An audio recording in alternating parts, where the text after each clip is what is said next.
Sweet smile, a pretty face, submissive device to pacify the people.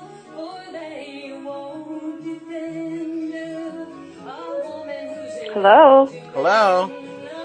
We're looking for Dawn. She's not here right now. Okay.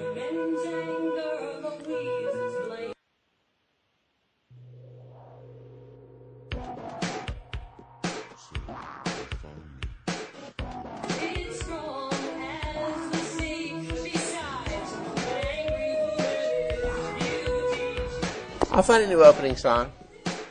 I never got this angry woman as a beauty. I didn't get it. Angry woman is just like a pain in the arse, isn't it, usually? What? An angry woman is normally like a shouting woman. I know. I don't think she's attractive at all. Angry woman. No. Stinking fish with hairy legs and stuff. Right. An angry woman is a trout. Okay. And I love you, Where there's no penis between us friends. Oh no. I got a bit of echo, I think. I can hear me. I can hear me. Yeah, I can hear me in the background. Who's here? No, I can hear myself in the background. Oh. I've got an echo on your mic or something. How do you sort that out, actually? If you've got a standing mic, obviously you've got to hear me. So how do you stop that from... I face the speakers out of the way the other way. Okay. Oh, I see. So my voice is just a bit quieter and it's not projecting... Well, it sounds quieter, but it's not projecting out into the mic. Yeah. Yeah. Okay. You have to face it. Don't you love learning how to program? It's wonderful. Yeah. You get like, all these tutorials, like really simple tutorials and stuff. You could like read the same sentence like 20 times. It's like, come on, you're lying to me, aren't you? You know you can't do that. You can't do that. You can't do that. And I've always got it work. Did you ever see the movie Beetlejuice?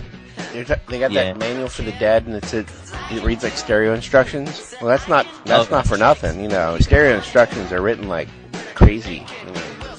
You know. Yeah. Like they lead nowhere. You read the same sentence a million times in a row and you get nothing out of it, you know. Yeah. Like reading, I don't know, some Chinese text or something, isn't it? Yeah. The worst part, you know when it's been translated, you know, and it's got that bizarre cadence to it, you know. Yeah.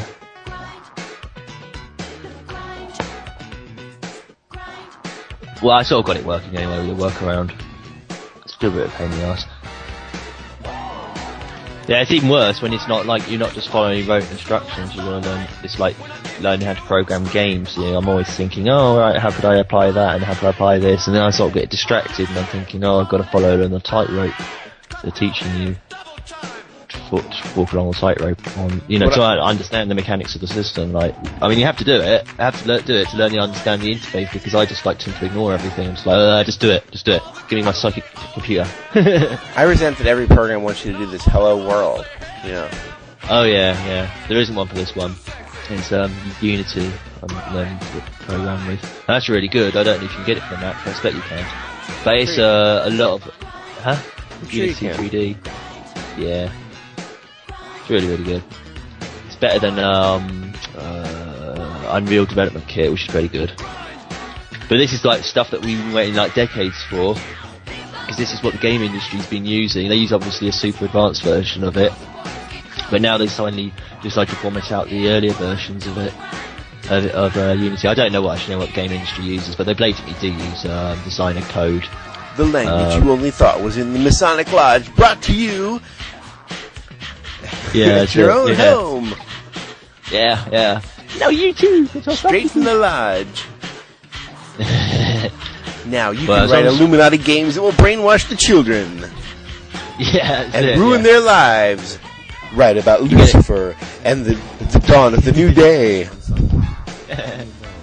Included 500 images of clip art and animation of Egyptian symbols, Osiris, Isis, Semiramis. Yeah, I mean, bring Babylon to the homes of children. Bring the undead. Bring the old ones back. Recreate the life of Jesus as the Satanist. That's right. Break the arms off the cross. How many times can you shoot Jordan Knox in the face? That's right. Does that look like a shotgun to you?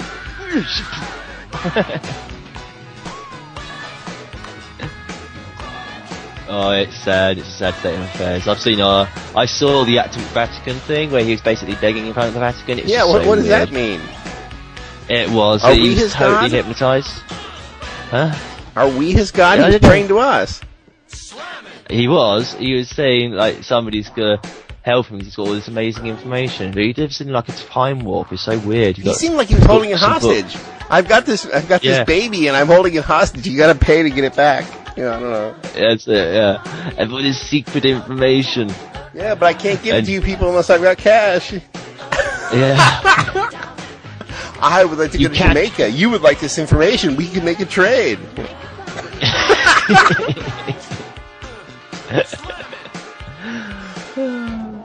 It seems like everything must go. It's almost like a closeout sale. Yeah.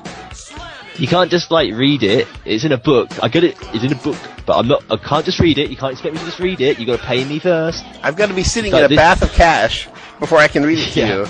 Yeah. It probably does this stuff in the treasure bath.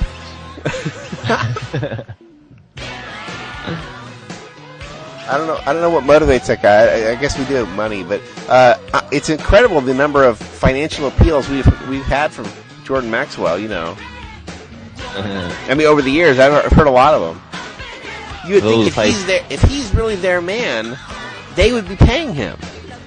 Yeah. But I don't think that's happening. I think he's not on their side, but he likes their stuff. Like he's a wannabe, but they don't like him. No, they don't. Why would he be a big fan of Blavatsky, as he said so many times, and then expect us to like him? You know, if they can certainly support him if they like him. Yeah.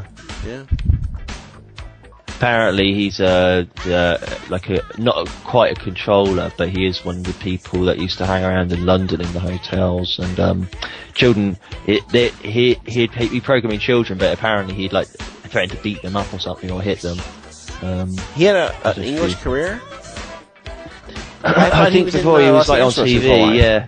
It's like maybe in the 80s or 70s. I get these sort of like stuff off like Illuminati Kids or whatever.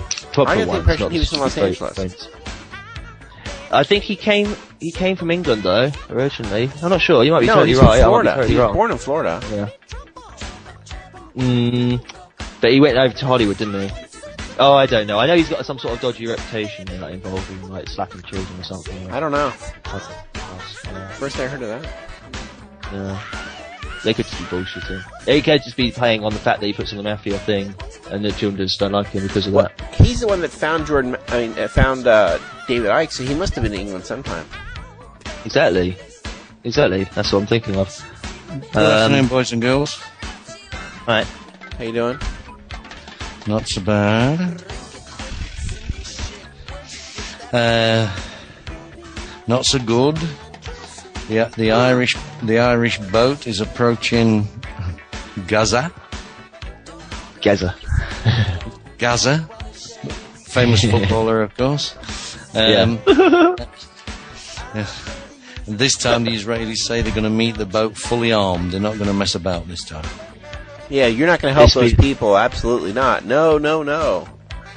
This will be the third boat heading towards Gaza, won't it? We're killing those people. You're not going to save them. Well, there was 6 boats in the first flotilla. The Irish boat was delayed because of steerage problems, so I think it was sabotaged. Yeah. But after this Irish boat, there's another 3 on the way. From they came from much further away. They're having to sail right round and through the Med and what have you, or through the through the Suez. Wow, they're just ruining the Israelis' plans to kill all those people. So, life is looking weird. Yeah, it is so strange, isn't it? They're all suddenly so interested in helping Gaza. All these countries in the world. Just let's see how pissed off we can get Israel. Let's see if we can get them to use nukes or something. Well, it would appear that way. Well, it does say in I think it's the Book of Revelations that all nations will be against Israel. I see. They're carrying out a script on that one. I knew they would be. It's just a case of where you is can't it. hate them anymore. I mean, we already hate them as much as possible. I don't hate them. I pity them. They're just so stupid. I mean, what do you think you're doing, people? I pity them because they seem to be so unthinking of, oh, we did this, but the consequences are a bit fucking not what we expected. So we're gonna have to play the victim again. Yeah. We're being victimized. The whole world's against us. We're being victimized. Remember the Holocaust. It can never be anything they've done, though. Oh, no. It's never their fault. Ever. They've never heard of that. Oh, you should see, as I just pointed out, I've just sent... And, we all hate them because of anti-Semitism somehow, but they're not Semites. Yeah. We hate them because we're all anti-Eskimo, so we hate them, as you know. I was called a half Eskimo by some weirdo on the street today. Really? I have no idea why. Yeah. I don't know what temperature it was, say 70 degrees or something, and I was wearing what they call a donkey jacket. I don't know what it is. I didn't bother looking up today, but apparently it is. And, a sweatshirt and all this sort of stuff on. And it was like, well, I don't care. I don't feel that Maybe hot. it was a bit of a chilly reception you gave him. Oh, he was like, yeah, I know. He was like a flyer picketer, whatever. You're an Eskimo, yeah, you're right. I've just come from the igloo. Yeah. Oh, it's strange. People are weird. It was so embarrassing because I'd seen him once and I thought, oh no, he's one of those. Just like make a massive fuss because he's seen me a second time. Like, we have to be like best buddies or something. So I came back from the bank, which is funny because there's all this fuss about IDs and you've got to have IDs to go into clubs. I never use it, but I have these like gold cards, 2 gold cards and a regular card, and the gold cards are credit cards, and I just do it. I just flash it in front of the bouncers because they're gold, and I go, there you go, there's my proof. And they can't stop me from looking under 21 or whatever, because that'd be completely ridiculous. Because I'm 34, 35, and everybody knows me in town anyway. All the bouncers know me. But they've got to go through this security check, obviously, because the people behind me, get jealous because I don't get checked for ID and they do. So you have to go through the token, flash the cards, and I checked my cards yesterday because I tried to order something online, and I found that my 2 gold cards are totally out of date, like 3 or 6 months old. So I've been flashing these cards to the bouncers, and if they bothered to check the expiry date, they'd find it expired 3 months ago. But soon you'll be able to use your World Freeman Society ID. Yeah, and my RFID chip as well. Well, you won't be getting that, I hope.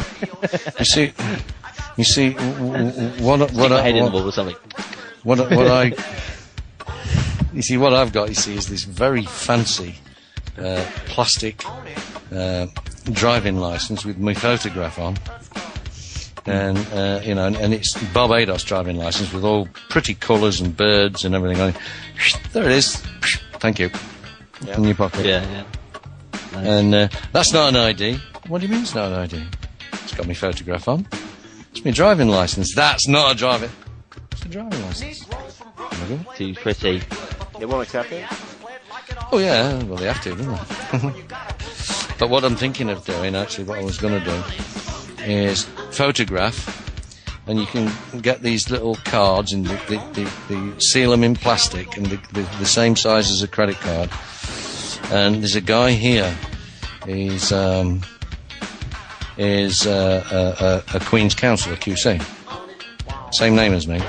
So I'm going to put all these blah blah blah and my name, put my photograph on it, and then just flash it and say, well, like if I get stopped by a cop, I pull it out of my pocket and accidentally drop it on the floor on purpose. And then sort of look down at it. He's going to look down and go, boom, and try and pick it up. And then he's going to say, oh shit. No, that's not me. If he asks me, I'll just say, no, that's not me. And that'll be the truth. See, that's not me. But he'll think I'm, a Queen's Counsel, a barrister, a man of the law. Don't go near him. Leave him alone. But I'll tell him the truth. The Freeman principle thing on him. Yeah. And he'll get fooled by it. Yeah. Just, that's not me. Just because it looks like me, but it's not me. Yeah. That's the image of a person. I think is that what you said? Yeah, that's the image of a person. A person that looks like me. Yeah, but that's not me. I might answer to that name sometimes, but it's not necessary anymore. Yeah. Variety of personages. One of my incarnations is a multidimensional. Well, supposedly in the United States we don't have unified person. We have multiple personages. Yeah. The taxpayer is another personages for each one of us. Oh yeah. Right. In the rest of the Commonwealth, they have unified person. It's you and your shadow, but we have multiple shadows in the United States. It's crazy. It's all them chemtrails, You saw some?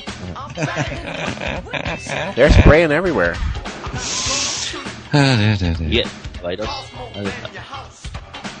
Well, the same people that spray, they take vacation, so they go down and spray to Barbados, Yeah.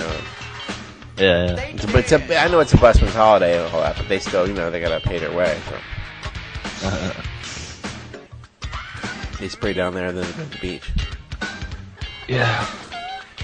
Yeah, it sucks. Yeah, because I live about, I work about 2 miles from town centre, so I had to walk all the way to town, like in the heat, with my donkey jacket allegedly, and I was trying to just wear it and just walk there because the hot doesn't really bother me. But I was moaned at from work, like, oh, you've got to take that thing off, aren't you really hot? Oh no, you bloody blah blah. And I was like, no, I'm not bothered, it doesn't bother me, hot weather doesn't bother me.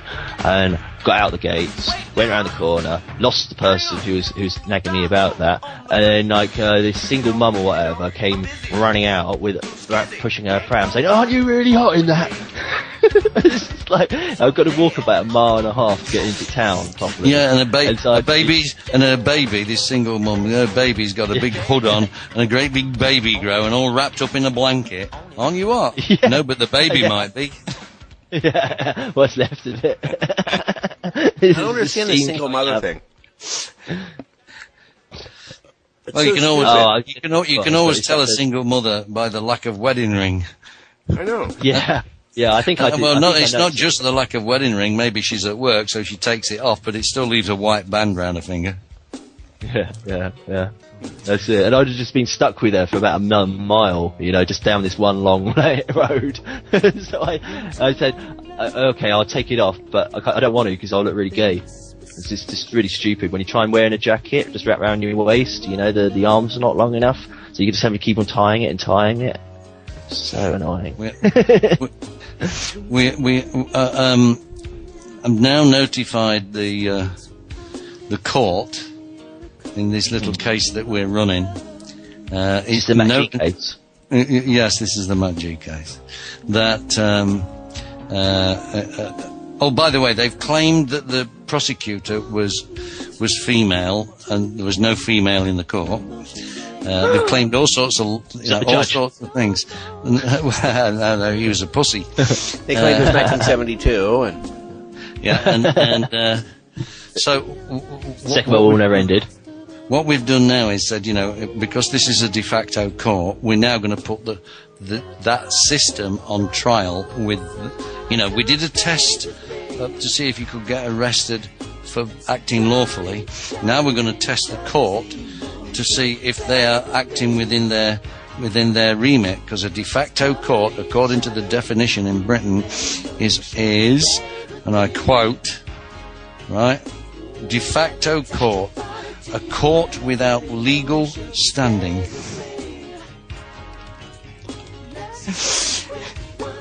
It has no legal basis.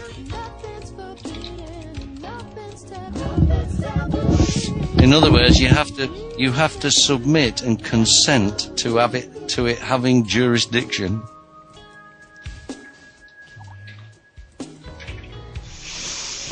Sorry, not legal, but no lawful basis. Yeah.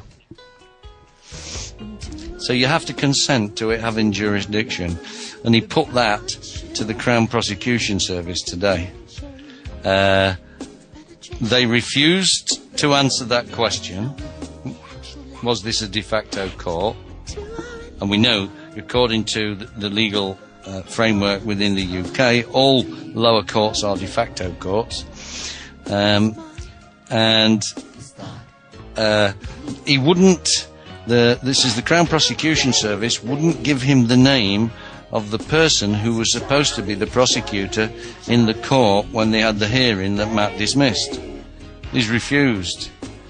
So what we're doing now is we're using a court summons to get hold of the CCTV. We're using a court summons to bring several other witnesses to the court, and the court said there was only one witness, but we're bringing these other ones. There's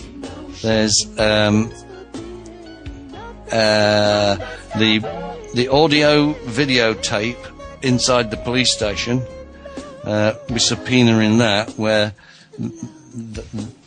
the police officer clearly said he was going to have his rights explained to him, but never actually called anybody in to have his rights explained. So we're on a bit of a slide here. So we're going to put the whole system on trial. I just think it's bad to go into the courtroom. Oh, it is, if you can get away without going into the courtroom. But you see, he keeps being summoned back. Yeah, what's happened is he's been summoned back to the court. Yeah. So although the case was dismissed, and the guy says, well, you didn't have authority, and Matt said, well, yes, I did, because the judge had told me I'd got the same authority as he had. He said we were all of equal standing under the law, and he said, and I clarified it, and the judge clarified it for me a second time. Yes, we do.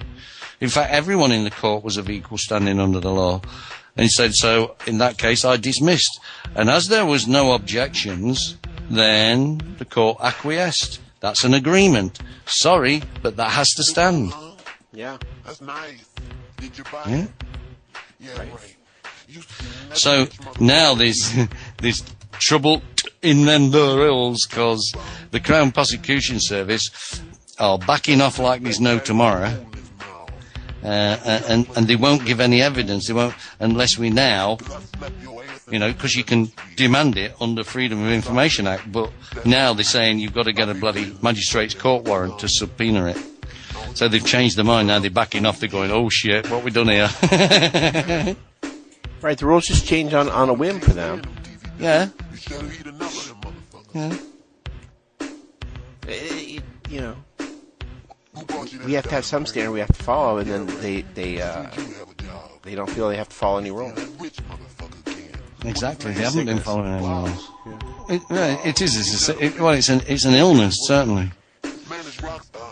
But the problem is, you see, it's an illness that they've been trained to contract at whatever time they need to. They can move the goalpost when they like, and if you can beat that goalpost, they move it again, and if you can beat that one, then they change the game from football to rugby. It's such freaking nonsense. I think they're just sort of tired of everything now, and they just want their world government, and they want their control, and they just want to be done with all this, and we want to get rid of them already. And well, the level of English and the grammar on these documents, you would be, a fifth grader would do better. Serious. Fifth grader would do better. Some of them make absolutely no sense. No, they don't. They can't even get that right. The simplest of forms and documents. Well, supposedly when they make major technical mistakes on the forms, are invalid. I mean, when they get the like the CPS in America will always they'll claim you're abusing the child. The child's just born. I mean, they'll claim you've been doing it for 2 years now. I mean, it's the kid's 6 months old. You know, they'll put completely false and impossible information on it. Yeah. Well, that's what they've done with this. Because in court, when we went into court first time, they got the wrong name and the wrong address. Yeah. Okay, then. We'll amend that. What do you mean you'll amend it? It's not me. Yeah, but I mean, it's too late now. I mean, they've already made their massive errors on things. I mean, if it was really true, they wouldn't have had to make such errors, you know. Well, exactly. It shows you they're just making stuff up, you know. Well, they are making stuff up. We know they are. We've caught them doing it. Live on video camera. And we're submitting that to the court as well. And pointing out the errors. Yeah. Including a CPSO claiming she's got the right to arrest him. which is impersonating a police officer. Yeah. So now we're going to put the whole system on trial. And we're going to use all the Freeman principles, the common law, everything. We're going to use the lot. This could go on for quite some time. Great. Now he's taken to recording audio and video in his home. So anybody comes in, he just presses a little button at the side of the door, lets somebody in, and it starts recording. See, I understand the whole excitement of demonstrating how wrong they are, but I would rather do something else. You know, I mean, it just seems like you've now become consumed with, not you, but I mean, just people, they're consumed with defending themselves. It's Lenny Bruce on stage reading his court transcripts instead of doing comedy, you know. Yeah, well, no, this is comedy, you see, because this is why we want to progress it to actually demonstrating the falsehood of the system in a court, actually in one of their own places, you know, so it gets publicity. See, of course, we are going to invite, don't matter about the court, they can do what they like, but we're going to invite the one of the national, at least one of the national press and one of the local press into the court to take a transcript while we're there. Well, that's what happened with that idiotic Brendan O'Connell in Australia. He wanted publicity. I was helping him out. We don't want publicity. It's not the publicity. We did all the forms and everything, so he could just do the Freeman stuff and just walk away. And well, we've tried that, you see, but now they've brought him back again. Yeah. Now, you know what I mean? They've changed the game. Okay. Moved the goalposts, but now they're trying to drag him back again. But I thought it was similar to that. That guy was obsessed with getting publicity. Yeah, what he's done is given them a notice of understanding that the case was dismissed on such and such. He explained why the case was dismissed, you know, and the court made no objections when the case was dismissed, and he left the custody of the court without impediment. Yeah, that's agreement. That is common law. You don't object to something happening when you've got every opportunity. You when you want to seek publicity with this, they'll gag you. You know what I mean? Just to keep it quiet. More than likely. You see, we think they're trying to push the stakes higher and higher, and we're going to push them even higher. They're going to get to a point where if this shit hits the fan, it's us that's going to be in deep. So we think we'll just make it go away and sweep it under the carpet. What they like to do is throw the book at you while nobody's allowed to see it. Well, while nobody's looking, well, they can't, not this time, not now. Okay. See, because we've demanded, Matt's demanded, obviously, but the transcript of the first trial, the first hearing, all right? And they've said no. Excuse me. They wouldn't give it up? They would not give you the transcript? No, they haven't given it to us, no. We've got to go to court to subpoena the transcript.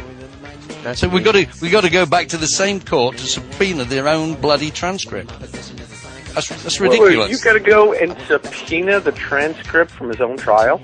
Yes. They won't just voluntarily give it up. No. It shows you that's when they're really doing something wrong. It's his own trial. I couldn't get my transcript situation. Yeah, and he was acting as his own defence. So he, as a defence, if you like, as the representative for the defence, even though he was as a defence, because he was acting as his own defence attorney. So the defence attorney has the right of discovery. Thank you very much for sending me that fucking shit. They won't even. Exactly. You have to share that information. Period. They won't even tell him the prosecutor's name.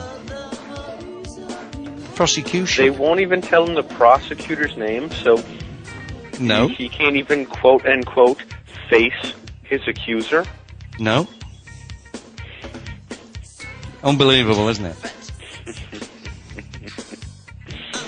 Isn't that great? See, that case is dismissed. He's even put it in the legal notice notice in the paper. Now so he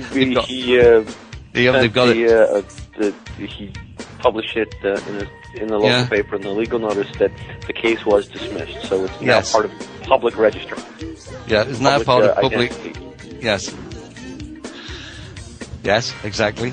And so, but what they've done now is that they're pulling up something else. I forget what he said. What could they possibly pull up? Something to do with what was it? I can't remember now. We'll come back to you on it. But yeah. Okay. I mean, if he declared his innocence, dismissed his own case, and no one objected, and he walked out of the court, and then published in the legal notices that he had declared his innocence and dismissed the case, I mean, what else can they get him on? Well, you see, we know it's a de facto court because all courts in Britain are de facto. So all courts in America are de facto. So when the judge, when they said, how do you plead? He said, I am not here to plead. I'm here to state my innocence. I am innocent. The judge said, oh, I'll have to put that down as not guilty then. No, you won't, Your Honour. I'm not here to plead. I am innocent. I'm making that statement. And he did that he did that 3 times. The judge tried to put him down as not guilty. 3 times Matt stood up and said, no, I am innocent.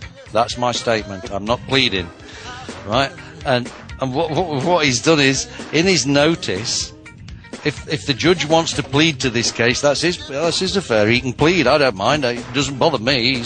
He's then going to have to answer for this case. So good, put him in the dock then, and let him plead to it. He wants to, not me. So what he's done is not give him jurisdiction by not pleading. He said no 3 times. He said no.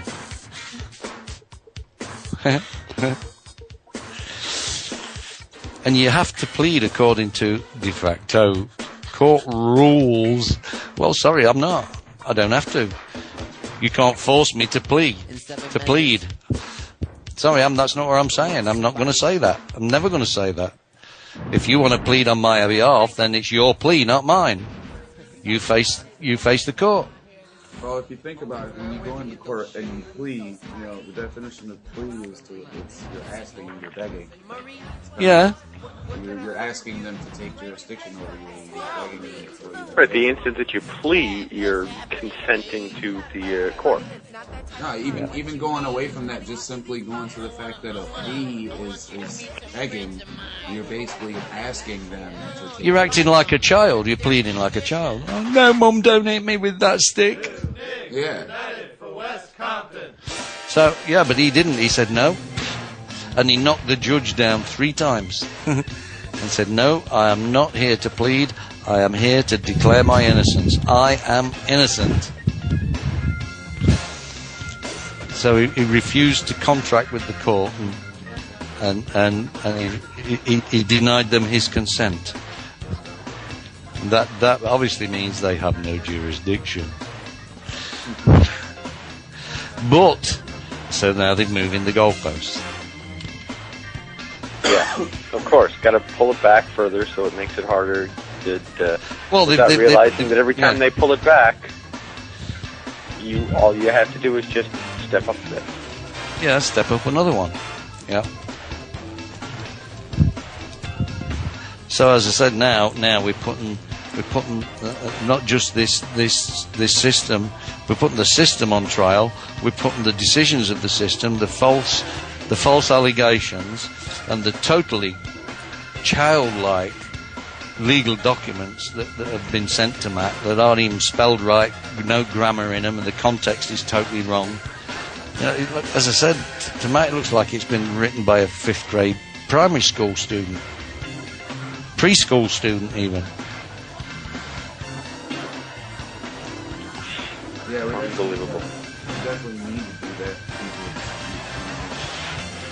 So we're now going. We're now putting the status of the court on trial, because in his notice, he said in his notice of understanding that the court is a de facto court and needs to stick to its rules. You know, its de facto status. Oh shit!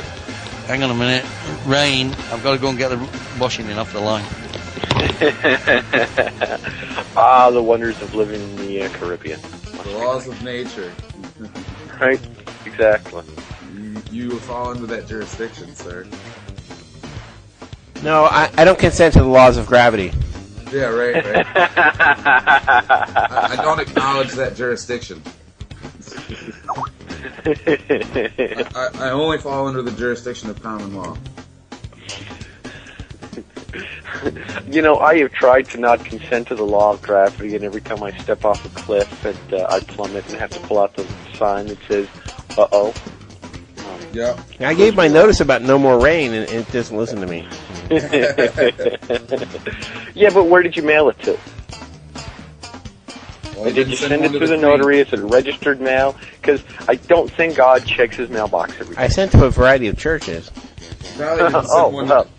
You know what probably happened is he forgot to send his copy to the Queen. Yes, yeah, the Queen. Right, exactly. Churches Commerce are fine, but you Department, needed to send it to the Pope and the Queen of England. Yeah, I don't recognize his jurisdiction.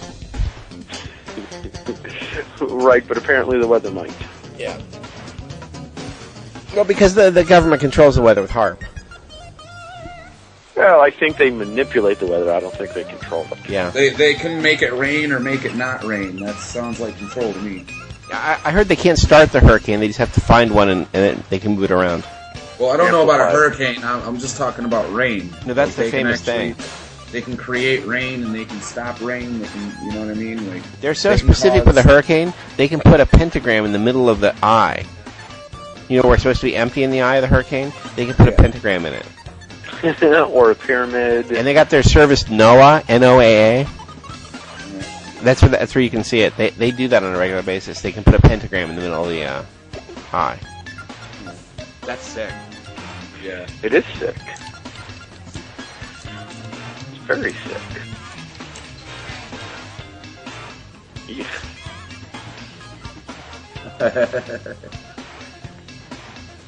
Uh-oh. British people, it's so funny. So.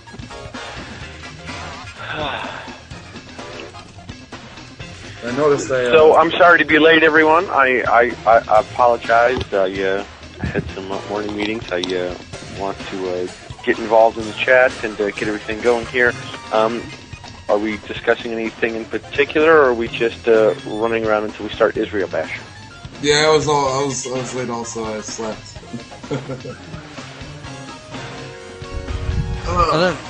I'm trying to read down Maggot. It's not working. Weird. I noticed the MI5. I noticed that the Freeman website looks a little different for me now. Does it? It well, when you go into the main website now, you know how it has the society news section? Mm-hmm. Well, mine has, it just looks different. I didn't do anything yet. Well, no, it doesn't look like I can do anything to it. It just looks different. here's great news for everyone. Oh, it is different. It is different. The society news is different. Since last night. Yeah. That's weird. Here's great music for everyone. Microsoft founder Bill Gates, the great eugenicist, will join fellow elitists for the first time at the 2010 Bilderberg Conference. That's great. It's fantastic. And now we can eliminate one more person.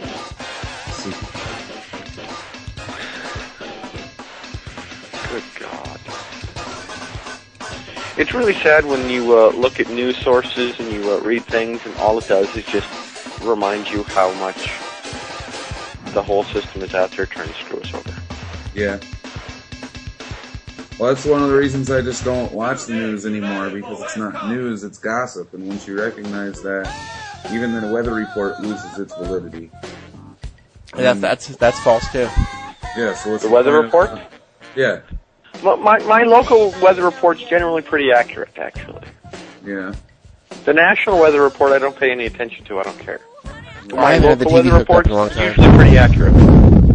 You know what they say that a good way to stay in touch with what's going on in the world if you're American is to watch the BBC. Is to watch what? I'm sorry? BBC. Hi, Maggot. Anyway, Nice to have you back with us. You jealous? So my next object is to give a sworn affidavit. So that I'm sorry, Caribbean. I just want to interrupt you for a quick second. Could you give me a quick update on what do you need to give a sworn affidavit on? Because I haven't been here. I apologize. I'm sorry. Yeah, well, all you do is you go. You need the right format, which I've downloaded. I'll just write it out myself and then take it to the notary public, quick stamp, and send it off to the court. Basically, setting out everything that I know for certain and that I can attest to. But the killer at the bottom will be about the dismissal and no objection. Why is this? Why have you changed tack? Is this a real court or just a kangaroo court? Is it a real court of law? Really big feet and the tail sticking out the back in a pouch. Yeah, and Joey is presiding as well. Right. Yeah, and the name Joey printed on its forehead. Yeah. I actually might consent to that court as long as I knew right from the get-go. Because there is a quite interesting phrase like kangaroo court. I think it is because of like the Joey, which is like a boxer, really weird little alien-looking creatures if you've actually seen them live. And Joeys are like boxing kangaroos. They're like young kangaroos that are aggressive. So I guess you walk into court and get boxed out. Sure. Never heard that expression Joey in court before. No, Joey is a name for a male kangaroo, young male kangaroo. And they It's use one of them those weird British Australian things, man. Yeah, in Australia or I don't think they got them in New Zealand. Well, let's say not Australia. Wherever they come from, they actually use them in boxing matches, kangaroos, because they're not natural boxers. Yeah, they got the whole works. I mean, they got the punching. They can punch you really hard, and they'll punch you like loads of times. Yeah. And they've got the feet as well. They got the whole dancing stuff. They just got the whole routines of boxing. In fact, a lot of boxers apparently actually learn The bobbing box and weaving from and all them. that. Yeah, they got the whole works. Yeah. And of course they can kick as well, so they can also be used for training kickboxers. It's quite, really, really weird animal to look at. It kind of looks like a giant rabbit in a way. Its skull. Yeah. Yeah. All we need is Elmer Fudd with his gun and his short-sightedness, and think, where's that wabbit? Where's that wabbit? I think you just get boxed to the ground at 9 10s out of 10. Yeah. They can go really fast as well.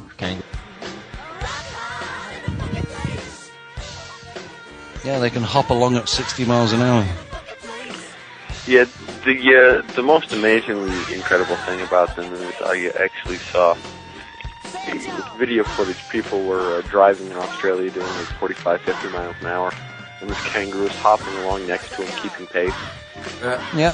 and then suddenly decides to pick up their speed and then cut right across the front of the Jeep. Like, just cuts right across the front of the Jeep while it's doing, 50 miles an hour. Well, that didn't sound like a very intelligent idea. Well, but for the kangaroo, it didn't make any difference. Oh, but where does the term kangaroo court come from? I got random info on kangaroos as well. The average height of a kangaroo is 7'9". So there you go. They're absolutely enormous. Yeah, that's pretty tall. It's huge. Look, that's going to be tip of the toes extended all the way to the tip of the head. Yeah. Standing.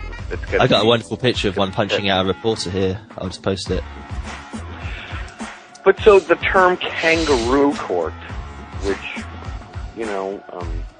is used in lieu of using the term, let's say, court de facto or whatever, to refer to a court that is operating with a prejudice. Why would kangaroo be? Because this is the definition of a kangaroo court. Yeah, I have it up myself. It is a colourful piece of slang, American slang, used to describe an unfair trial which is conducted in clear contradiction of the legal establishment. It may be used in the sense of a trial convened by a self-appointed tribunal which quickly hands down harsh punishments. Self-appointed. Wow, well, that doesn't sound ironic at all. Well, remember, de facto courts have no lawful basis. You have to give consent. Yeah, they step outside of the law. Yeah, and the thing is, what it also says, or there is a sense of a clearly biased, in other words, prejudiced, a clearly biased trial which had a predetermined outcome. Now, bearing in mind that these trials have a predetermined outcome. If you're drunk and disorderly and you get found guilty, the predetermined outcome is 3 months in jail and £1,000 fine. So there is a Be aware that the word prejudice isn't used in the context that you just used it in the law. Prejudice? Oh, no, I don't mean prejudice, being prejudiced against right, well, they don't. Yeah, they don't use it in any way of being like the word prejudice being used as a feeling of distaste. Like it's not like that. It's no. It means actively acting against your interest. Okay, yeah, because what without prejudice in court means is that without prejudice they reserve the right to bring another claim against you on the same day. Yeah, well, you see, without prejudice also, in terms of legal notification, means that say if I'm a lawyer and I send a letter to another lawyer, I am the prosecutor and the defence is, and we're sending letters to each other. Each letter will have at the top, without prejudice. What that means is you cannot use that information in the court. You can tell them what the final outcome is. So you make a deal between the prosecution and the defence. And the deal is to in and fro in, and they come to a deal that says, okay, instead of pleading not guilty to second-degree murder, we agree that you can plead guilty to manslaughter, a lesser offence, and they agree it. But then the judge is not allowed to know, and the court is not allowed to know that negotiation. All they know is there a deal in place? Yes, Your Honour, he's now pleading guilty to manslaughter. And then they go after that case. So all that negotiation in between, sub judice, can't mention it.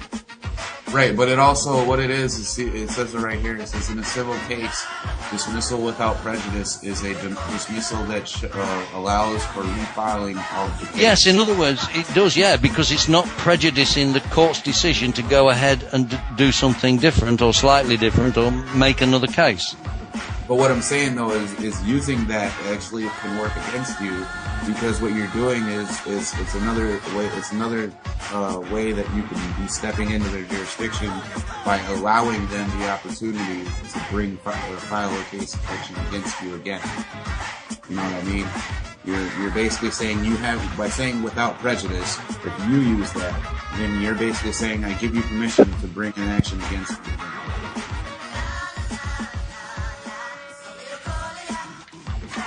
If your case is dismissed with prejudice, they can't do it again. Strictly true, because if they bring another action again, that is showing prejudice. But I don't understand that. Because that's an American thing. If they dismiss the case with prejudice, then they can't bring it against you again. Yeah, if you dismiss without prejudice, that means that you're giving them the opportunity to bring action against you on the same matter. And well, you don't accept that decision then, do you? Well, right, that's the thing. So what you do is, in America, I don't know about out there, but in America, you just don't even want to use that saying, because you're not going to give them permission to do anything. You know what I mean? Well, see how they've tricked it? They don't want you to, they want you in a position where you're not using the right words. Yeah. It's another trick. I don't know if they use Black's Law Dictionary where you live, but in America, Black's Law Dictionary, sure they do.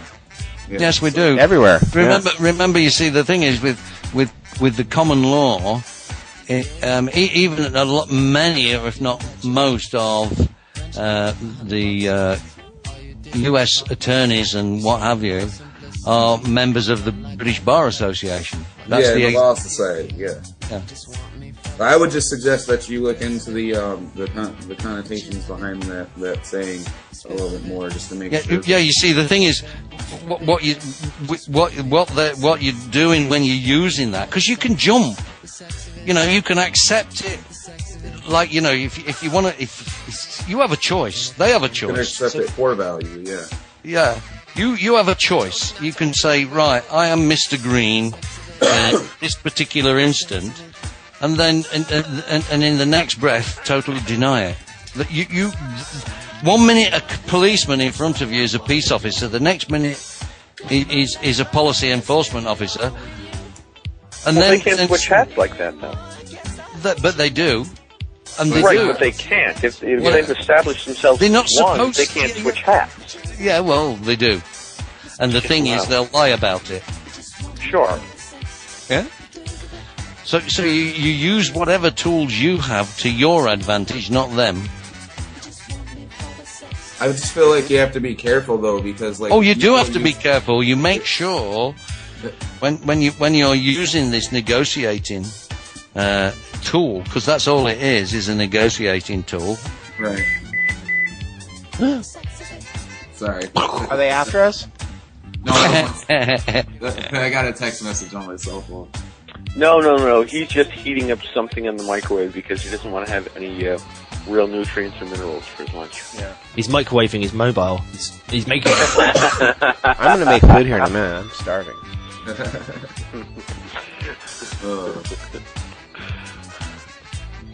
So anyway, I'm sorry, Caribbean, go ahead. Maybe not. Maybe I've lost everyone. Oh, no. What's being established now? This is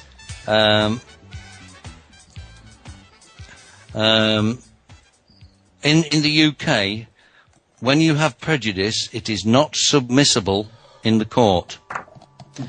So when Matt went to the usher and the clerk to the court, and they were prejudiced against his dress, those two people should not have been allowed, when he claimed that that they were using prejudice against him, should not have been allowed, and should not have submitted anything to the court according to British rules.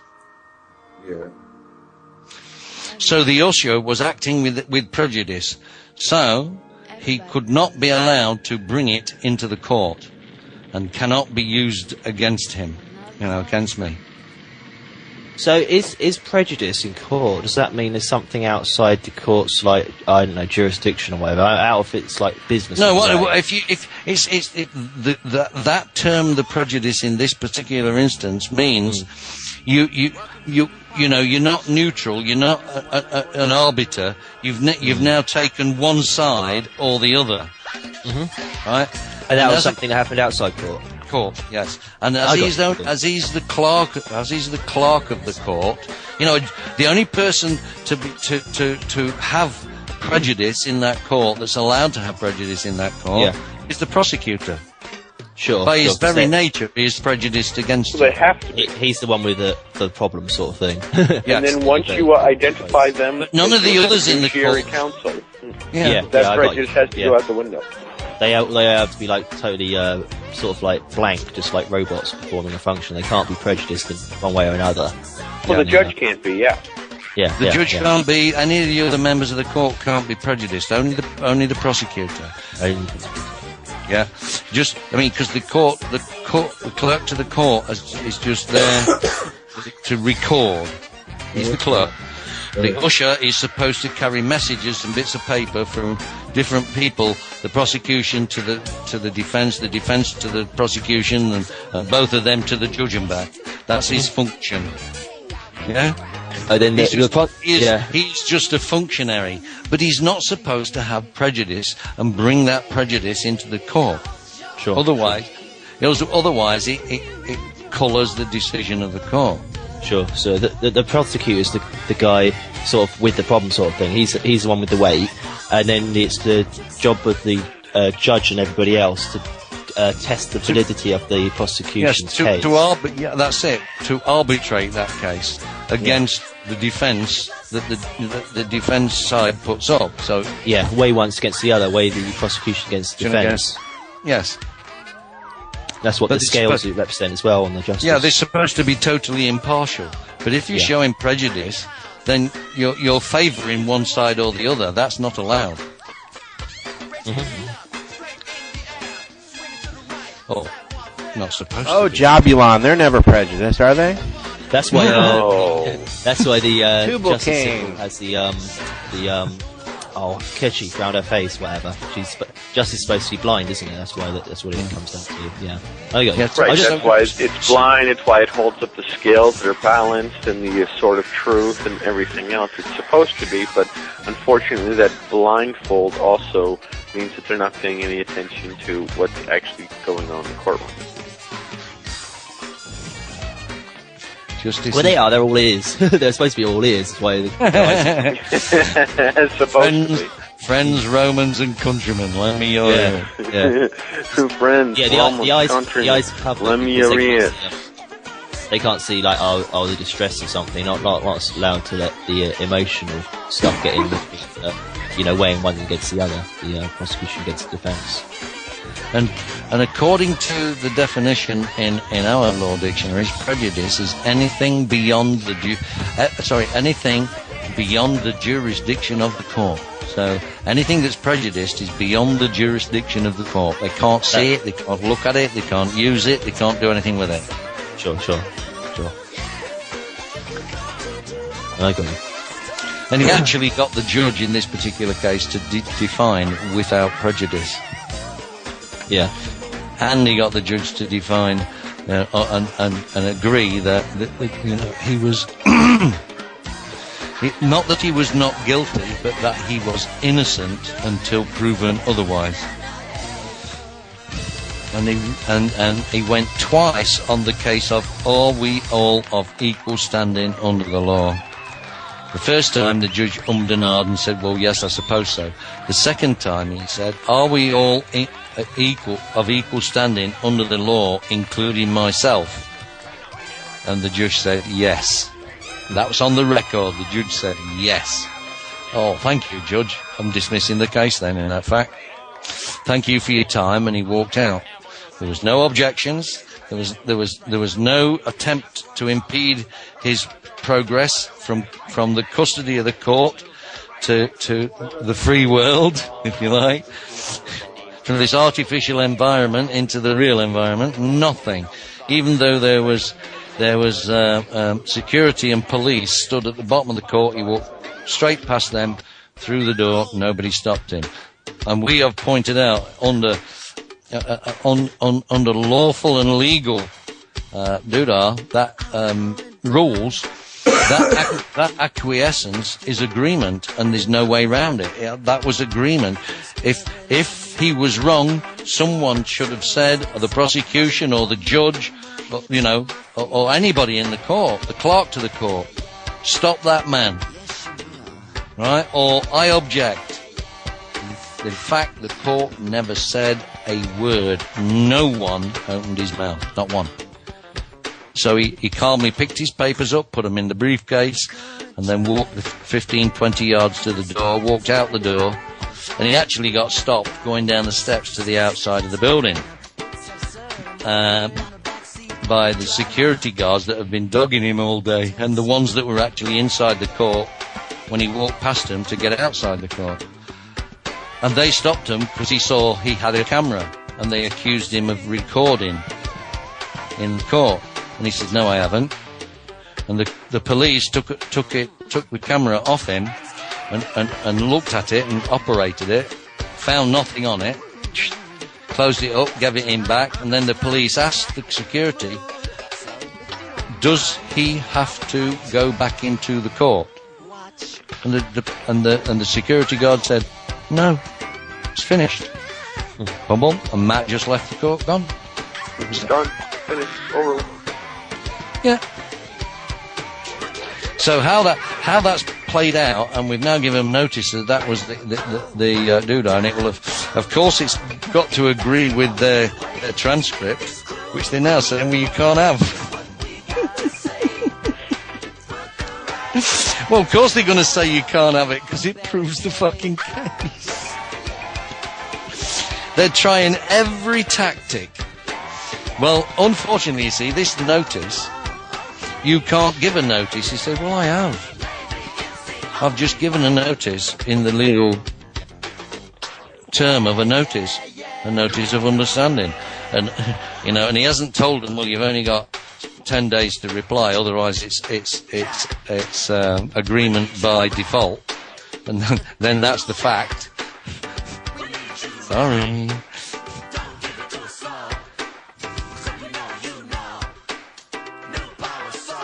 Oh, they're even claiming the prosecutor was a she. That's it. They claim that the prosecutor was a she, but even Matt G sent me information and told me that the actual prosecutor was a guy named Bert. Yes. So even after the fact, they're lying about what occurred in the courtroom. Yeah, but it's not. But it's the Crown Prosecution Service that's lying, not the court. Right. So now he's gonna go to. The problem is he's got to go to the same court to get these subpoenas, the summonses, for all this information to be made available to him, and of course he's going to make it available to for the next situation if it ever occurs. If they go, oh shit, have we dropped in it here? Now they know it's serious, and they keep raising the stakes each time, like they've done with the guy in the building in New York. Every time they raise the stakes a little bit. Right. But have they done anything yet? No. They're definitely not going to take him to court. No. They're going to try and get around that one. Maybe they can take him to lunch instead. Yeah, well, perhaps that would be a better idea. Yeah. They've sort of lost here. So there you go. So anyway, we're now finding out lots of definitions and rules and regulations about de facto courts, and there are no real courts in the UK, and they're all got to be. It's all done by the consent of the people. All the statutes and everything that they make, acts, are by the consent of the people. Well, unfortunately, I don't consent. Now what are you going to do? Yeah. You know, and if they say, well, here's a gun to your head, you're gonna do as you're bloody told, then I'm acting under protest and duress. Duress. Yes. Absolutely. I'll do what you say. Your martial arts training and your gun tell me that I'm going to, so I'm acting under protest and duress. Yeah. Well, and that's it. You always consent. Once they pull out if you don't do it, we're going to kill you. Okay, I'll do it. But Well, here are my conditions. You see, they're threatening him with rearrest, and they haven't actually done it, you see, but they're threatening him with rearrest and all this shit, unless he... Rearrest? Can you Yeah. get arrested twice for the same charge? Apparently so. Well, see, here's the thing, man. Is you know, here in America, it's like get down or you're gonna get tased. You're gonna get down under protest and duress. Oh, no. Get Here in down, America, get down. I'm tasing you, get down. Okay. There's no get down or you're going to be tased. I'm tasing you, get down. Unfortunately, officer, I am wearing a rather thick coat, and there's aluminium foil on the inside, which will likely short out your little taser and blow it up in your hand. So I am warning you, giving you fair warning. I'm relying all of my clothes Please like don't that. taser me. This is for your benefit, officer. I don't want you to get hurt. So if you just said you put aluminum foil in the lining of your coat, Yes. and it Will that actually really shorts short it out out? a taser? Yes. Yes, it will. Okay. Well, you imagine there's a little very tiny, you know, in your ignition system on a car, there's a very thin piece of carbon that runs down that lead, and you got 25,000 or 50,000 volts there that go whack and jump a gap in your spark plug and ignite the gasoline. Well, Sure. all that does, you see, you can get hold of that cable and you won't feel a shock. Right? Right. What you're doing is the same thing. You're putting the two prods, the two darts of the taser across a piece of metal, right? So and it's then pulling the completing the trigger. circuit, but running it back. Yeah, you just complete it's a dead short. There's no resistance. It goes boop. And because there's no resistance, unless there's current limiting circuitry within that taser, it's going to blow it up. It's going to blow the battery. And you're not going to get electrocuted. And you're not going to get electrocuted. You don't get electrocuted when you get hold of the car plug leads if it's connected up properly. Oh, Yeah, I'm just- wrapping it is- my it whole is short body circuit, in isn't tinfoil every time I walk out of the door now. Yeah. I'm staying in the house. Well, no, but you need to isolate. Good, Lenny. Good. You need to isolate the tinfoil from your body by another layer of clothing, because the electricity going through the tinfoil, like electricity going through any wire, will get it warm or get it hot. Okay, you see, that's way too many layers. I just roast and fry up here. I can't imagine that you do that in the Caribbean. Yeah, but you see, How hot does it get, though? How hot does well, it get? because there's a large surface area, Right. it wouldn't burn you, but it'd feel uncomfortable. It I depends think how long. let's just cover the Depends how long they most pull the important trigger for, areas. of course. Depends how long they pull the trigger for. I guess Well, they let's hold cover it the most for a important good while. areas, like from the kneecaps to the shoulders. Yeah, they hold it for a good while here. Like they're on you until you're Yeah, like, but you see, down flat if you on. are shorting that thing out, it will drain the battery so fast. It's like dropping a screwdriver across a car battery accidentally. There's a big bang. The screwdriver melts Almost instantaneously. almost instantaneously. Well, that's what's going to happen to his battery when you short it out. Well, and you know, the worst part about tasers is that the law, or rather the statute, Yeah. that is set up for the use of tasers is that tasers are only supposed to be used in situations when A normal firearm would, a firearm, a gun would be required, and it's to not have to fire a gun. That means if you disagree with them and they want you to comply and they taser you, that's in violation of their own statute. Yeah, Because that's basically like to get they you would've to just comply shot to you. something, they wouldn't shoot you in the head. Yeah. Well, they wouldn't shoot you anywhere.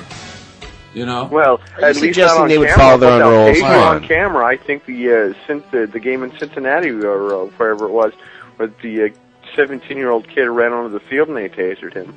No one was going to pull a gun out on that guy and shoot him, but a taser's fine. Well, if you wouldn't pull a gun on him, why would you pull a taser on him? The statute doesn't allow for it. Well, because it's not legal, and et cetera, and so forth. That's Law. And once again, we've proven that American police officers don't care about any of that. They're insane. Come see the violence inherent in the system. Come see the violence inherent in the system. Help, Help, I'm being repressed. You saw him repressing me, didn't you? Right. Yeah. Well, and I think all of us that live here in the United States have had to deal with police officers who have acted as thugs. It's bad out I've never seen any other kind. I have. You have? I have dealt with police officers that haven't been thugs. I have dealt with police officers that are actually attempting to execute what their sworn oath duty is. Come and to they Cincinnati. do a very good job at it. Cincinnati. And yeah, well, I will. Let me sometime introduce here you. Real soon. let me tell you guys I will a sometime story. here soon. I'm seconds away from getting kicked out of my house by my spouse. So, I may wind up in Cincinnati on your couch here soon. Yeah, I know. We'll be seeing you. Let me tell you guys a story, man, because you'll love this. You got this, there's this kid that I used to live upstairs from. I was renting from this landlord. All of his properties were under foreclosure action and everything. He was really actually like a scumbag kind of guy. He was just not, he wasn't honorable in his contracts. And my upstairs neighbor, he used to do a lot of skateboarding, so he built himself a skate box. He spent like $300 on it, went out and got a power drill and all his tools and everything to make this thing. He's got it on the side of the house on the property there. And the landlord doesn't like us, and he's upset with us, because he's got all these problems going on. So he's bringing it on to us. He's probably 60, 70 years old. No. He was actually he was probably in his mid-30s. He wasn't even that old. He was like 10 years older than us, if that. So he turns out my girlfriend was leaving to go to work, and she comes upstairs where he and I were, because we were all hanging out, and she says, the landlord's downstairs stealing Warren's box. Warren was my neighbor, so we run down there, and the landlord's got the box put in his truck. Him and somebody else had lifted it up. It was this big, huge thing. He couldn't do it by himself, And he had help, and they went and put it in the bed of his truck. And me and Warren ran and stood in front of his car. And we were like, we're calling the cops. You're not allowed to leave. We're placing you under citizen's arrest, right? Right. And then so he actually started driving, and he almost ran us over, and we moved out of the way. So he. I wouldn't have moved out of the way, but. Well, right, but he had a really big truck that would have taken nothing for it to just run you over. I would have been willing to die just to let him get manslaughter charges. Yeah, but see, I'm not gonna do that all just for someone else's box, But anyway, so what happens is he's gone. We call the cops. The cops show up. We go give statements and all this.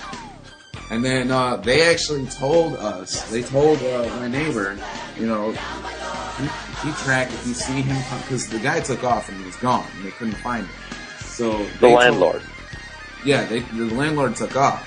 So they told my neighbor to keep an eye out. If you see him, call us immediately. Okay, if you see that he's around, call us immediately. Because we can't be bothered to do it ourselves because we're too busy doing policy enforcement. Right. Issues. So we, later on that evening, he actually comes back to his house. So we call the cops, and the cops show up, and the cop says to us, almost word for word, and he says, "My sergeant told me to tell you that we're not going to do anything about this. And we're not going to press charges. We're not going to pursue your landlord. And you need to just leave this alone." Issue a notice of understanding intent against the whole police department and against the superior officer above the sergeant. Issue a notice of understanding intent to the district attorney, and issue a notice of understanding intent to the landlord. Boom, done. Well, then they can't tell you that they're not going to do anything about it.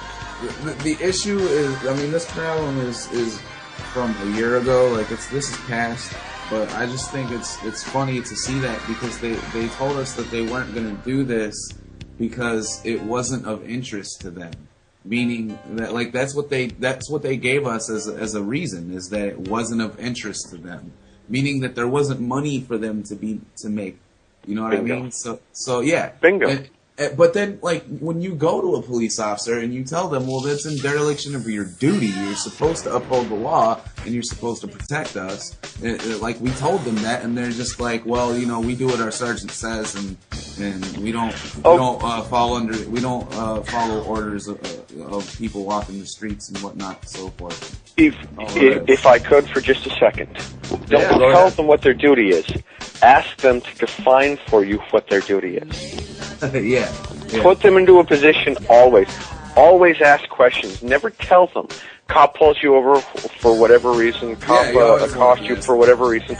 Always just ask questions. Because asking questions puts the onus on them. Well, they have to answer the question. They have a duty of care under their oath to uphold the Constitution to answer those questions. Here's what it is too. It's a little bit deeper than that on a few levels, because what happens is when you look at a master-slave relationship, slave is never the one asking questions; they're always the one answering. Right, the slave always answers the questions. So always put them in the position of having to answer the question, because. Ask them this right from the get-go. Are you a public servant? Yeah. The other when they say, well, yes, we're here to serve the public. Great, I'm the public. Are you here to serve me? The public. Yes, here you are. I'm serving you a taser. You nobody, you nothing. Exactly. How dare you bother them? They've got donuts to eat. You nothing. The thing... What we've done now is, I've just done a little more research. We're going to prepare a writ, just in case this second case goes sour. We're going to prepare a writ of habeas corpus. If he gets found guilty, he's going to file it with the court immediately after that verdict and file an appeal. Boom. Well, how could he be found guilty? Well, they haven't proven anything, so how could he be found guilty? We don't know what they're going to come up with in the second bit. Yeah, but no matter what they try to come up with in the second bit, the worst that they can do is find him as a human being. We find that you are a human being, and that's it. Yeah, so you've got to spend 3 months inside for being a human being. Yeah, in a cage. In a cage. Here's your bird cage. Yeah, we'll make sure that you have a mirror and a little feed dish. Yeah, like in Planet of the Apes, when they found out it was humans. Right, exactly. I don't understand how they could find him anything. He dismissed the case. The case was dismissed, was accepted by the court. Right, nobody objected when he walked out. They had every opportunity. Well, actually, you see, he wasn't given leave to do that. He wasn't allowed to leave the court's custody, or they didn't say he was allowed. He just left because they'd accepted the verdict. That had quashed his custody. That finished. That's it. It's done. So now I can walk even that out. Phraseology, you have our leave to exit the courtroom. Whoa, I need your permission. Yes, they do. You do if you get found guilty and you got a fine. Well, but only if you've pled. Yeah, and only if you've pled. But you see, in their rules, they're supposed to give you leave to leave the court. But no, sorry, pal. The case was dismissed, and you've got no jurisdiction over me because I didn't take your jurisdiction, and I dismissed the case because I'm as equally as powerful as the judge, and he agreed so, and nobody's objected. What are you going to do? I love the fact that he asked to have the judge pointed out to him. Yeah. We talked about that yesterday. I love that he asked to have the judge pointed out to him. I think that's hysterical. Well, not just once, but he clarified it by saying, is everyone in this court of equal standing in the law? And the judge said, yes, I suppose so. Right? So he only suppose so? Oh, so? Yeah, he said, I suppose so. Did so he ask for a definition of the word suppose? No, what he did was he went back again to clarify the position. This time when he said everyone in the court, including me. And then the judge said, yes, with no qualification, yes. And Matt said, in that case, I dismiss this case. Thank you for your time. Goodbye. Put his things in. You're gone. Nobody. Not only that, you see, but nobody even said one word. Not one word. Well, and that's consent. That's we talked about this before. That's consent. If they don't say anything, if they don't respond, and they're given every opportunity to, before you even exit the room, they can say, wait a minute. Yep. All they have to do is say, hold on. And that creates the opportunity to well, they could just say something.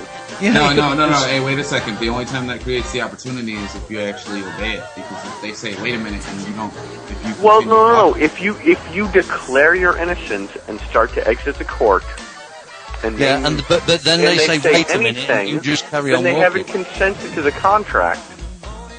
You have the opportunity to turn around and address their concern. If you continue to walk out after they have attempted to address the contract that you've presented them with, your declaration of innocence, not then your you're creating pleading a or anything. controversy. Right. If you continue to walk out, you're in dishonor. Turn around and say, yes, how can I help you? I've declared my innocence. What evidence do you have that can indicate that my innocence isn't real? Yeah, you see, the other thing is, but because they didn't say anything, they didn't object, that's acquiescence in the verdict. That means they agree. No? Yeah. Absolutely. And they were given all the time it took for Matt to put his papers in his plastic briefcase thingy and walk the 20 yards to the exit. The security guards were still there. They could have just said to the security guards, stop that man. When he walked down the steps and stopped him because he got a camera, and the police asked the security guards, does he have to go back? Again, they said no. Which means... or rather, the security guards asked the police. No, the police asked... No, you see, the police asked the security guards because the security guards were inside the court when they heard the verdict. And so they followed him out. So even after Matt had exited the doors, right, of the court, these guys were still inside and still no objection was made. Right. Every opportunity was allowed. Every opportunity. For them to be able to say, hold on, please clarify, wait a minute, please explain, etc., etc. Which, as a freeman on the land, if someone says, I do not understand, you have to go, okay, what information can I give you? What are you looking for? Because if they'd said, hold on, we don't accept your verdict, we need to discuss this. Okay, I'm a freeman on the land and I've declared my innocence. I'm willing to discuss this with you as an equal to an equal. Not as a plaintiff or defendant to the judge, but as an equal to an equal. But that never even happened. They just let him walk out.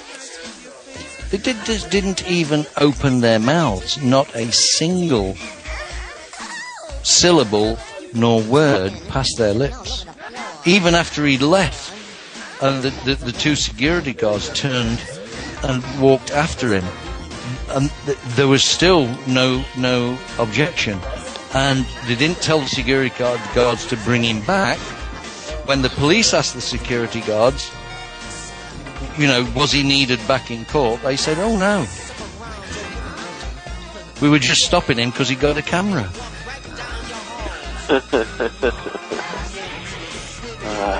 I still wish that he hadn't even asked about having the camera and had snuck it into court.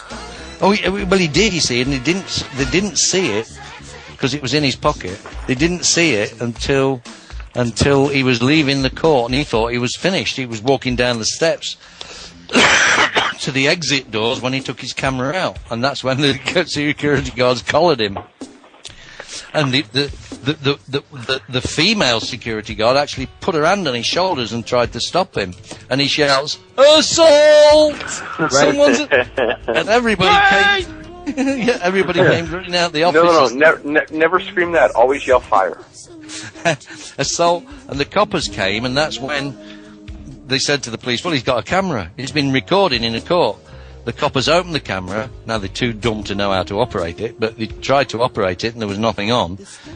Closed the camera up, gave him back, and then they said, "Is he needed back in court?" And they said, "No." Well, they had no right or duty to take the camera. So No. he has a camera on his person as he's walking out of court. That's not proof of anything. All it's proof of is he's got a camera in his pocket. Yes, it's proof that he's in possession of an electronic item. Well, you can prove that I've got a cell phone in my cell phone in my pocket by saying you've got a cell phone in your pocket, and I pull it out and show it to you. But that doesn't mean anything. It's still just a cell phone. That's not proof of anything that I've done with it. Yeah, but the only problem is, it's just proof of its existence. but the only Does it feel like me proving that you have two legs? I see both of your legs. The only trouble is, you see, the inference is, I see both of your legs and they're moving quickly. They're gonna. You're running. Yeah, they're running away. You see, so that's resisting arrest. That's what they're inferring. But you see, you know. Ooh, which reminds me of something I wanted to bring up because I was thinking about it earlier today. If I am traveling in my automobile, freely traveling in my automobile, and a policy enforcement officer decides that they want to pull me over, and I keep traveling, and then they claim that I was resisting arrest by not pulling over automatically, how was I resisting arrest? No one had placed me under arrest. No, I think what the term that they usually use, if I'm not mistaken, is you refuse to comply. Why did I keep traveling? Because I was doing exactly what I was supposed to do. You obviously can't be chasing me down. I'm not doing anything wrong. Why would they what? Flash their lights and everything else? Because I don't submit to the policy of having to register my vehicle. I refuse to. Right, but what I'm saying though is like, have you ever heard a cop say that like rather than saying resisting arrest, you refuse to comply? I can refuse to comply to anything I want to, and it's not a crime. Right, but have you ever actually has any of them ever said I'm placing you under arrest for refusing to comply? No, I have never had a police officer or a policy enforcement officer or a peace officer tell me they're placing me under arrest for refusal to comply. So you could go into court and you could say that. You could say, I wasn't resisting arrest, I was refusing to comply. Right, or rather, I was complying only under protest. No, you don't say you refuse. What you say... Right, because that puts you in dishonor. Don't refuse to comply. If they're putting you under duress... I did not consent because I was under duress. You see why I stay in the house. Well, You're scared of it. Scared of the bonus chickens. If I could make all my debt notes that I needed to pay off the debt notes that people wanted from me by staying in my house, I wouldn't leave my house most of the time either, except to go down to the lake at the end of the street and jump in and swim. What about if Jason Voorhees is there, though? Maybe Crystal Lake, or is something like that. Yeah. But yeah, it's don't refuse to comply. Always comply, but only do it under protest and duress. The only reason that I complied, the only reason that I consented was because my life was being threatened otherwise. My freedom, my safety, my security was being threatened. Unless I consented, which is duress. I mean, heck, it even extends to... Your security's being threatened? Did you buy a bond? Yeah. You bought a bond? No. Oh, then your security's not being threatened. Okay. The security of my human. No, that doesn't mean that. It only means a bond, like a catastrophe bond or an insurance bond. That's it. That's another one of those lie terms. How about your birth bond? Right. Right. I have one. So if they're threatening my birth bond, my security's being threatened, right? Yes, it's a transaction of a security interest. Boom, boom. So when a debt collector calls my house and threatens to report me to a crediting agency, etc., etc., etc., isn't that a threat against my That's the security of your person, but that's not your body. I mean, that doesn't matter. They don't give a crap about that. Sure. Okay. I apologize for my misappropriation of language. Damn it, boy.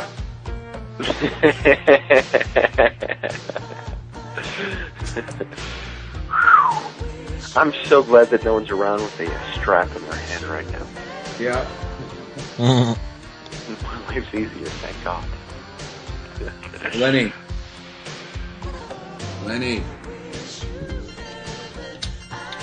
Yeah? The hell you doing, man? What? You're so quiet. What are you doing? Cooking? Yeah, this is a rarity. Lenny is usually far more vocal than this, so.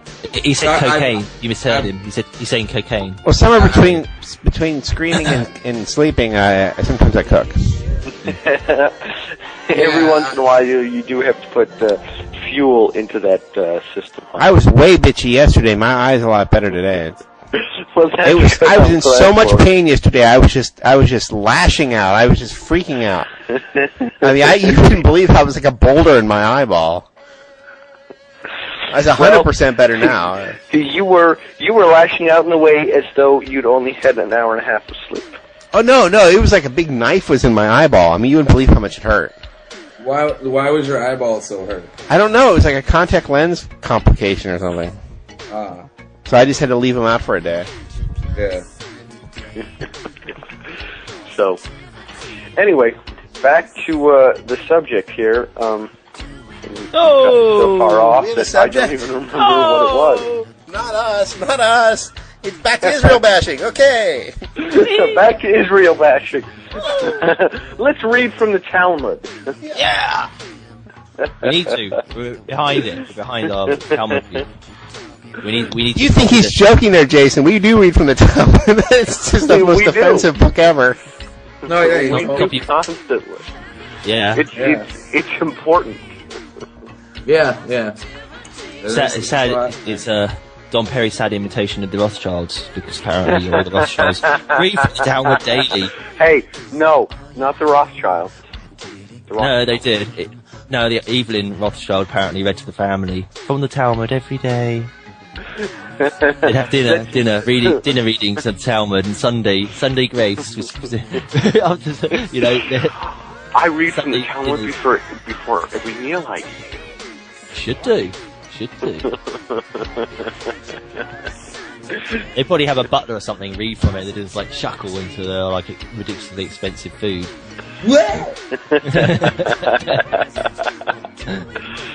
He's like, kill all the goy.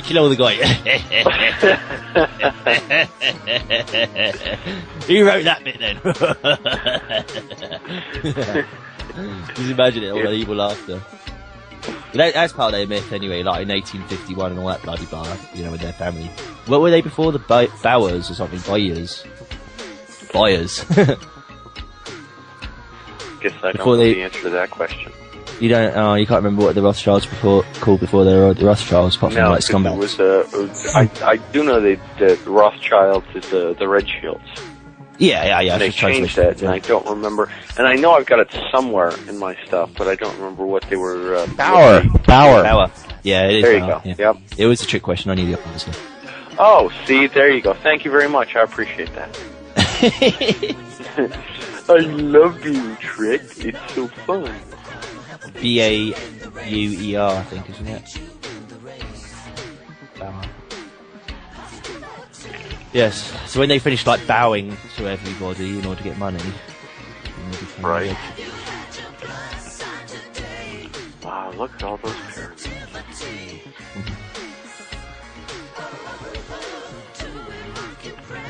So, anyway, back to bashing Israel. We haven't read from the Talmud probably now in 2 weeks. Disgraceful. I know, right? We've actually had interesting things to share and talk about. So No! why don't we go? God forbid. Your contract with the Rothschilds might be revoked. You are inviting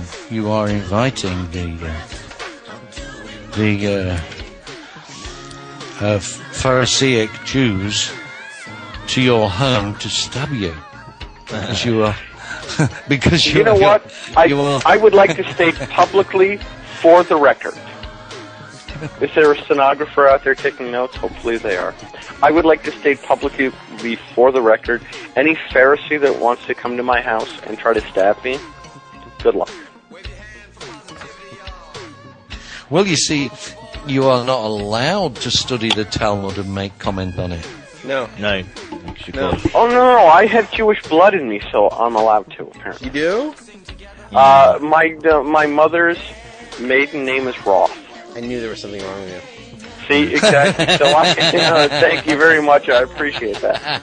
It took you 30-odd years to actually figure that out. Your surname. What could it possibly signify? Well, actually, being as it was your mother, and under Pharisaic law, then you are a Jew. A full-blood Jew, and have the right. You have the right of residence in Israel. Mm-hmm. A right of return. Right. You've never been before. Just as much as Lenny has the right of return to China. Yeah. We're not Chinese, so, you know. In exactly the same method, because, Lenny, you're Chinese, aren't you? No. You're not? You're nuts. I thought you were Chinese. I give you the right return to Skegness. It's just ugly. Yeah. Even if I could prove I can give you the right of return genetically, the historically family tree, any link to a Jewish heritage, I would still revoke it. I would go. You get transfusion, will be all set. Because I've given up the name anyway. I belong to the family Perry, which is a French name. I don't think I believe you now. Oh, there you go. Thanks. How do you remove the Jewish blood from yourself then? Oh yeah, of course. Like when you were in hospital, they took all the Jewish blood out of you. Yeah. That's exactly it. They drained it all out. Yeah. Had nice Jewish it was vampire. Drunk a year ago. Give me my blood back. They took all my Jewish blood out, and it's been drunk already. So I'm a reformed Jew. An ex-Jew. An ex-Jew. There you go. Welcome to American Freeman. My name is Don, ex-Jew of the family Perry. Yeah. Seem be a children's series. Wow. Ex-Jew. I would watch that show. Da da da. The ex-Jews. Da da da da. You got X-Power. X-Power. It's like you're one of the X-Men. Nice. Real nice. So. Whew. So is anybody live on anything that's happening with the Irish boat? Because there's tons of mainstream television on there this time. I have no idea what you're referring to, because The Israel flotilla, the last... the next boat to arrive. Well, okay. I thought you said the Irish Pope. No, boat. No, they had their Turkish international humanitarian aid, so that didn't do anything at all, because they don't even know what that is. So they had to send actual humanitarian aid. Pillage and murder. What are they going to do? Rape the Palestinians? So being as the Irish are good Catholics, we have invited the Pope aboard. Would you like to travel to Gaza? Come see Gaza. And visit your Christian brethren there. Maybe they want to arrest him. He'll wear his yarmulke. The Pope. Do.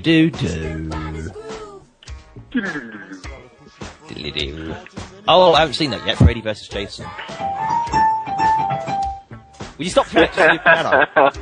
Somebody record that, would you please? That's awesome.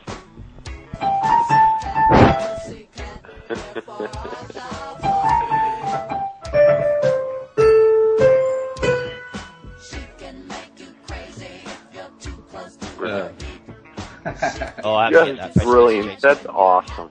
That's our new theme song. That and Everyone Wants to Be a Lesbian. Because every woman wants to, right? And any woman can, so. Any woman can be a lesbian. I'm sorry, my fault. Any woman can be. But as far as more information on the Israel-Gaza thing... Sounds like he's soul by name and soul by nature. We did mention a few things earlier today. Apparently, Secretary of State Hillary Clinton on... What did you say? Hitlery clitoris? No. Hillary Clit on. Same thing. Oh. Same person. Has come out stating that, of course, there has to be an investigation, but only if it's impartial, if it's fair, if it's, blah, blah, blah, blah, blah, blah. But it has to be done by Israel. Yeah. Israel. Yeah, in other news, Billy the Kid's going to investigate himself, too, and Al Capone's going to investigate himself. And well, I'm sure he'll find himself guilty. Yeah, JFK also is been asked to find out if he was assassinated. And the American government's going to investigate 9/11. Yeah. Thought they already did and came out with a load of bullshit reports. Well, but they put in Philip Zelikow, whose PhD is based on his thesis, which is the creation and maintenance of the public lie. So that was the guy they had to have as the head of it, because they wouldn't let him have Henry Kissinger. He had to be knocked out. I do have to share this with people just real quick. Okay, not real quick. I may take 6 hours to do it. I bought the 9/11 Commission report today. The one that was published, of course, after the whole thing. And I'm going to read it, and I'm going to mark it and destroy the whole thing at some point. But why would you get the phony evidence? You can get that as a PDF. You actually paid money for that? It cost me a whole whopping $1. It's garbage. It's good to start fires, though. Or rather, it cost me a whole whopping 1 debt note. But if you're building a campfire and the wood's kind of wet, you put the 9/11 omission report right in there. This thickness. It helps get the fire started. Going. You know what I mean? Completely. You can rip it up. It's real thick. It's like the Warren report. The Warren Commission report? It is real thick. It's all the way through to the end of it. It is 567, 68, 69, 70. Yeah, see if they mention Building 7 anywhere in there. No. 572 pages long. So, by the way, this will make great kindling. Okay. The IDF has retracted its claim that Al-Qaeda and Hamas was on board the flotilla. Yeah, now. After they've already killed and shot people. They haven't retracted the claims that Martians were aboard it. Still think there might have been a Martian hidden aboard it. Yeah. Right, they were just protecting us against an alien infiltration. Yeah. And then a unicorn. People from Saturn. Yeah, the unicorns, that's going to be another one that they can come up with. I swore I saw my little pony aboard the ship. Real live one, but it turned out to just be plastic. There was this big, huge triangle head grade thing with big eyes. I had to shoot at it. Yeah. I thought it was going to take over the world, man, with its psychic powers, man. It was telling me stuff, man, in my mind. I had to shoot it, man. Had to have it. Oh, they're really going to screw us now, aren't they? Oh, yeah. No. They're just going to continue trying to screw us. A new law will require a license to be a journalist. So if you do an online blog, you must be a journalist. Where's your license? Yeah. They've been trying that one for decades. I think they also brought it in a few times. I don't need as well, permission to tell people the truth. In America, you have the freedom of press. So, No, Yeah, whoa. like- In America, we have a written thing that states that you have the ability to have a free press. okay, no, I didn't That say doesn't mean in that the we United have a free press. I said in America you have the right to free press, meaning that in this No, country, you don't. You don't even have a right to it anymore.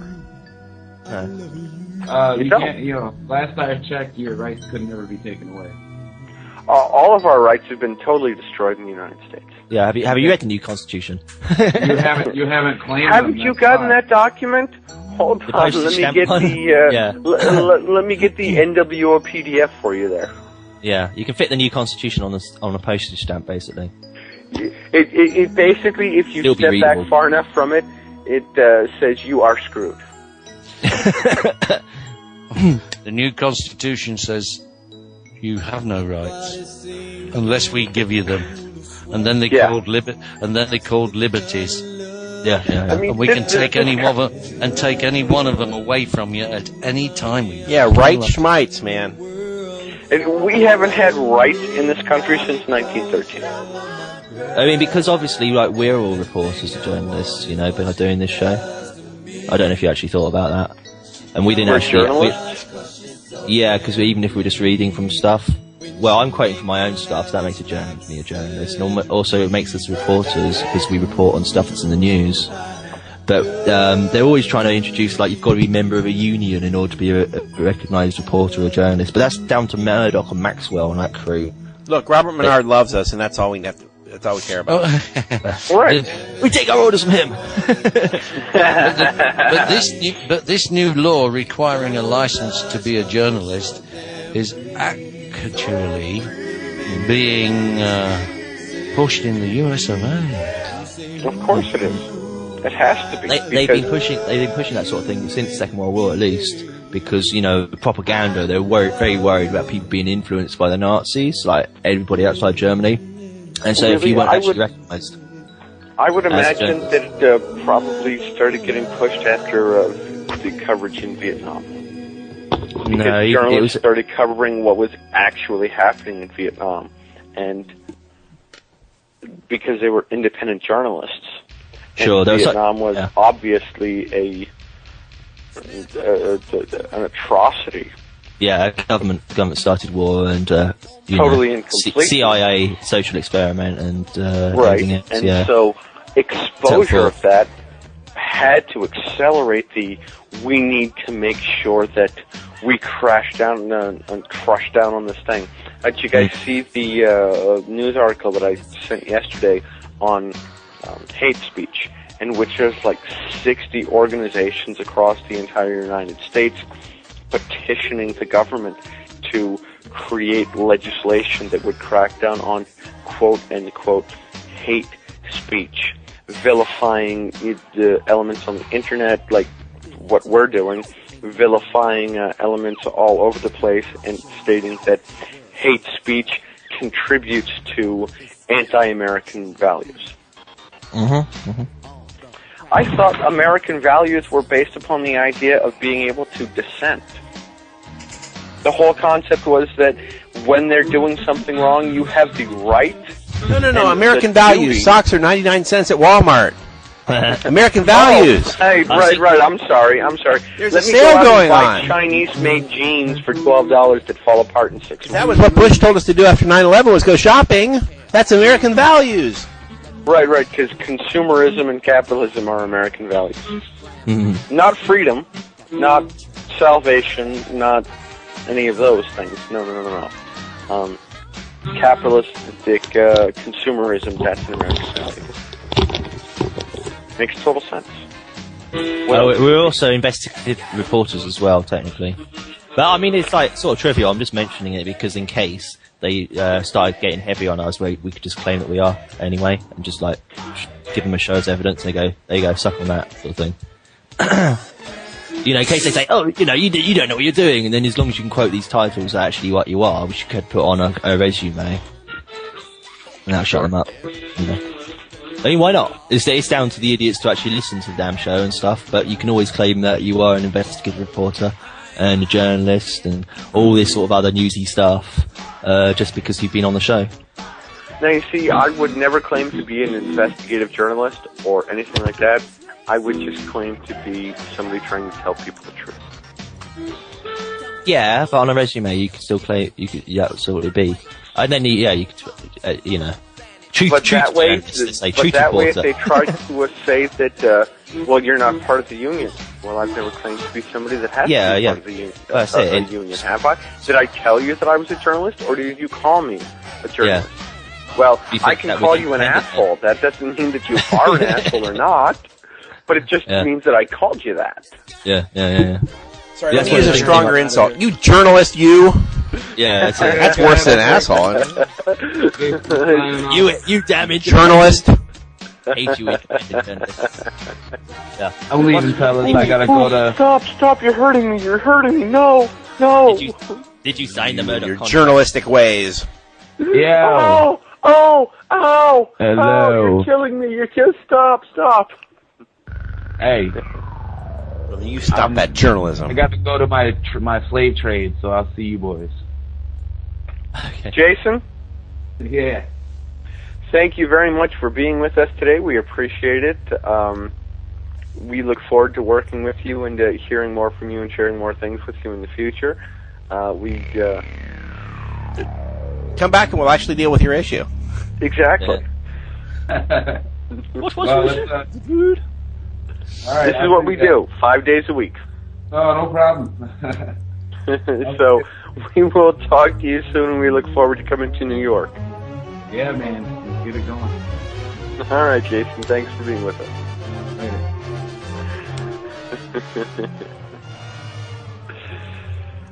Well, Yeah, but they have tried that. They have tried blackballing independent reporters and all that sort of stuff. This is like before the internet, and you wouldn't be recognised unless you had signed the contract with the devil, like Murdoch or whatever his name is. Well, of course you have to, because that's the only way you would get published. That's why Exactly. once again we come back to, and I don't remember which of the Rockefellers said it, but somebody has mentioned it on the show before. That one of the Rockefellers mentioned that the internet was the worst thing that they ever supported, because it has given rise to all of these opportunities to flush out and expose their lives. You know what happens if people get more music and movies and stuff? They might enjoy themselves. No, back to work! Back to work! God forbid. Dig gold! Too much circus! Too much circus! Dig those diamonds! Quick! You must that be gold. Back to the under mines. control. Mine, No. moon meat, mine. Moon meat, mine. Mine, moon meat. Don't sing that one. Excuse me, gentlemen. Mine, moon meat. Excuse me, gentlemen. You do understand that? I mean, Whoa! You realize. You do realize. Okay. You do realize. You don't understand, but you do realize. Well, I don't understand a number of things. Jordan Maxwell can understand all he likes. Yeah. You do. We do realize what? You do realize that Israelites. laughing and waving and joking and what have you, enjoying yourself is a criminal offence for which you get arrested. That's right. Smiling. Use up way more oxygen. Way more oxygen. Far too much oxygen. You're depriving African children of oxygen. Stop it! Yes, you might be smiling. You're depriving that African child. And waving and smiling is a criminal act, obviously, as Matt G can attest to. I'm going to throw a whole family of starving African children at you if you carry on breathing like that. And then you'll be sorry. They'll starve to death because of your breathing. You're breathing! You're breathing. You've committed a violent offence. You killed those children! Well, hang on a moment, chaps. Not only have you committed this violent offence, you've polluted the atmosphere with your CO2 emissions, which is causing massive climate change. Our show accepts all of our carbon emissions as being life-creating. I don't have to pay taxes on anything that creates something. they don't mention like the millions of tons of methane that are produced by cattle every day. I mean, non-human cattle. I'm talking about, bovine. No, right. This is not a joke. They wanted to put meters on the cow's ass. I'm dead serious. This is not a comedy number. I know. They seriously to measure the methane.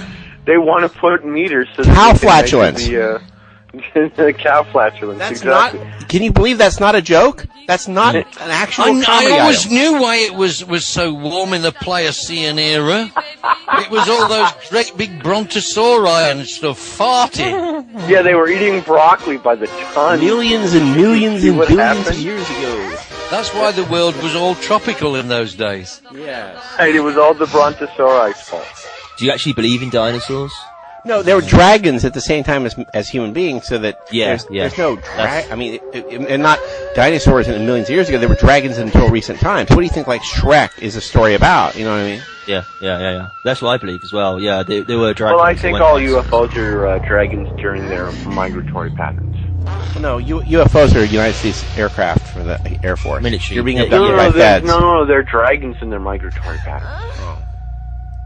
I read this great book by this NWO author. His name was... we have to explain the news to Don again. He reads books by NWO authors, not anti-NWO authors. I know, we're going to get Don on the right path, ladies and gentlemen, or we're going to shock him. So it'll be one or the other. Don't tase me, bro! Don't tase me!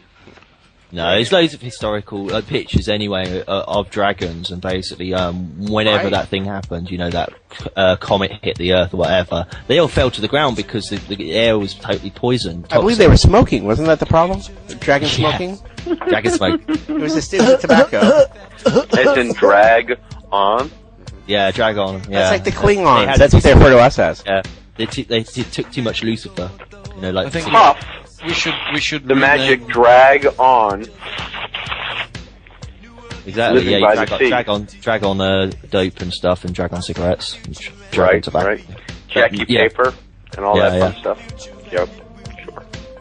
Makes total sense. There's no way to save it. Once Don blows it like that, you just let it go. See that? And the so-called dinosaurs that you see in the museums are all just an assemblage of different bones from different animals. They're just ridiculous. Like the Tyrannosaurus Rex. I mean, if you look at that, it's just such a ridiculous creation. Yeah, they found like one foot bone, and suddenly they've discovered the whole animal because of one bone. Yeah, it's a nice piece of assemblage. It's like if you took 12 Lego sets from different models, put them all together, different parts, and then you said that is a genuine Lego model, an original. Right. If that isn't insulting enough, they have to name it Lucy for Lucifer. I mean. Yeah. Well, but even if you look at it, they will tell you that they had to fabricate the bone segments that they couldn't find. Oh, they only find like one. Place. Yeah.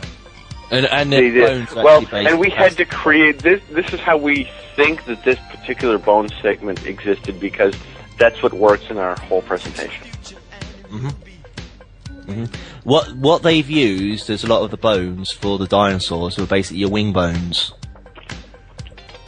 Because you know what a dragon looks like, obviously, and you've got the carapace, mainly the ribs, the spine, little tail, hands, ears, tail, which is basically the same as your spine, bones. Ears wouldn't really carry across; they'd be tiny little bones, if anything. Wings would have like loads of bones in them, because you obviously got like for the main part of the wings, and also they totally disintegrate. And be confused for leaves and stuff, leaf mold. At least it's a more credible story than bloody dinosaurs. Like, what is it, 30 tons of vegetarian? Maybe dinosaurs were vegetarians. Well, some of them That's were. why everything got destroyed, because they were huge. They ate up all the forests. They destroyed the environment we're doing right now until they all died off. Maybe dinosaurs were the original environmental pollutants. No. This is the genius. If you actually remember the dinosaur myth, first dinosaurs were vegetarian. Then after just 30 million years, just 30 million years or so, they introduced carnivores. Yeah, they introduced carnivores all of a sudden out of nowhere. They introduced these carnivores to eat up all the vegetarians. Once the vegetarians had colonised the whole planet, it is so ridiculous. Of course. Speaking of ridiculousness, I am running short on time here. Unfortunately, I have some things I have to do this afternoon. I wanted to share this with you all because I picked this book up today just as a comedy book. It's entitled "Do As I Say, Not As I Do: Profiles in Liberal Hypocrisy." Yeah, that's a good book. Well, I thought so too. And flipping through it, it looked really good until I read the author's name, which is Peter Schweitzer.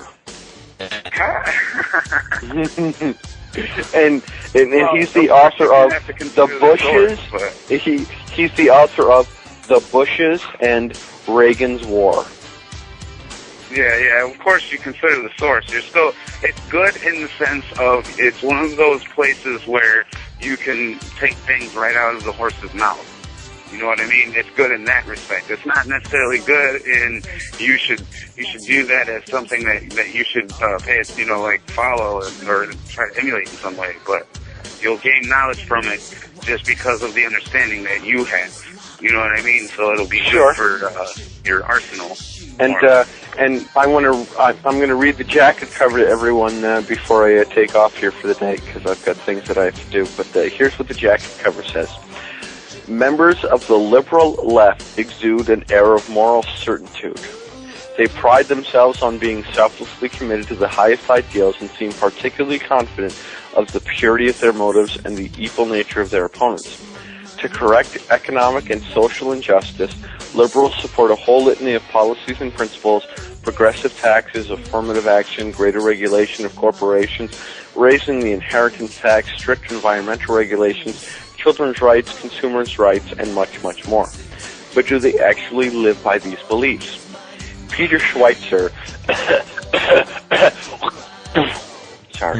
decided to investigate in depth the private lives of some prominent liberals, politicians like the Clintons, Nancy Pelosi, the Kennedys, and Ralph Nader, commentators like Michael Moore, Al Franken, Noam Chomsky, and Cornel West, entertainers and philanthropists from a first-hand experience.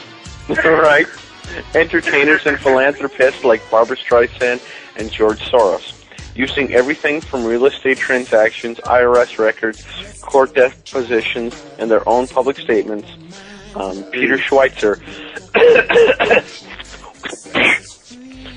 sought to examine whether they really live by the principles they so confidently advocate. What he found was a long list of glaring contradictions. Michael Moore denounces oil and defense contractors as war profiteers. He also claims to have no stock portfolio, yet he owns shares in Halliburton, Boeing, and Honeywell, and does his post-production film work in Canada to avoid paying union wages in the U.S. Noam Chomsky opposes the very concept of private property and calls the Pentagon, quote, the worst institution in human history, yet he and his wife have made millions of dollars in contract work for the Department of Defense and own 2 luxurious homes. Barbra Streisand prides herself as an environmental activist, yet she owns shares in a notorious strip mining company. I love the Tommy! Hillary Clinton supports the right of 13-year-old girls to have abortions without parental consent. Why 13-year-old girls would need to have an abortion, period, other than they've been raped by Jews. Yet she forbade 13-year-old Chelsea to pierce her ears and enrolled her in a school that would not distribute condoms to minors. Because nothing's better for keeping down population than... Is Al Gore's house in there? I don't know, but I would imagine so. Nancy Pelosi received the 2002 Cesar Chavez Award from the United Farm Workers. Well, we could do a whole show on Cesar Chavez. Yet she and her husband own a Napa Valley vineyard that uses non-union labor. Schweitzer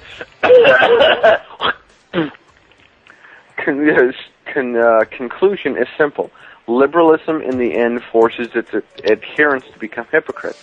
You mean, like conservatives do? They adopt one pose in public, but when it comes to what matters most in their own lives, their property, their privacy, and their children, they jettison their liberal principles and embrace conservative ones. much like is done in the opposite way. Schweitzer Yeah. thus exposes the contradiction at the core of liberalism. If these ideas don't work for the very individuals who promote them, how can they work for the rest of us? Well, you know, the conservatives aren't all that much better. All right. It comes down to it. You're looking at both. But they're not conservatives. We don't have a conservative party. We have neocons who have hijacked the party since 1980. They're Trotskyite communists. Right. They're just a different version of communism. And it's a bunch of phony Khazarian Turk Jews running a bunch of they're the white libs from the Democratic Party who have moved over to the Republican Party and pushed out the real Republicans, so they have no party. So it's really shameful. The only reason that I'm glad that I live in the city that can claim the birth of the Republican Party and the birth of the real Republican Party. That's the anti-Masonic Party. The anti-Masonic Party, exactly. Well, as long as we have values. At Walmart. Yep, at Walmart. All you have to do is just pick up your jeans for $6. They're made in China. No, that's not the point. They're sold here in America, so you're okay. Hey, Lenny. Yeah? How are you doing? You're quiet again. I'm just, making coffee now. I'll be Oh, all prepared by the time the show's over. Are we that boring? You need coffee? Coffee, spaghetti, I'll be all prepared by the time the show's over. Oh, yeah. You'll be all said and done as soon as everything's finished. Yeah. So, ladies and gentlemen, I have things that I have to take care of this afternoon, and I'm out of here, so I appreciate everyone that's been on the show, but I'm taking off. Thank you very much for listening to me and putting up with me. My name is Don, and I will talk to you all on Monday. Okay. All right, Don. See you, brother. Bye. Don X Roth. Well, see, at 4 o'clock then it's nap time. You got late. Well, no, you've got another hour until 4 o'clock for your nap time there. Sometimes we have nap time early. I've got to do otherwise, so... It hasn't stopped until 4, you can do sleep. You still got an hour to go here. I'll talk to y'all later. Bye. Lenny, there's none of this 4 o'clock is nap time crap. I don't know where you got that idea. Well, I have to work late night, so nap time, I have to get up early for this show, and then nap time. And sometimes a later nap, too, Yeah. Man, thanks to you, I was up until, 5 o'clock?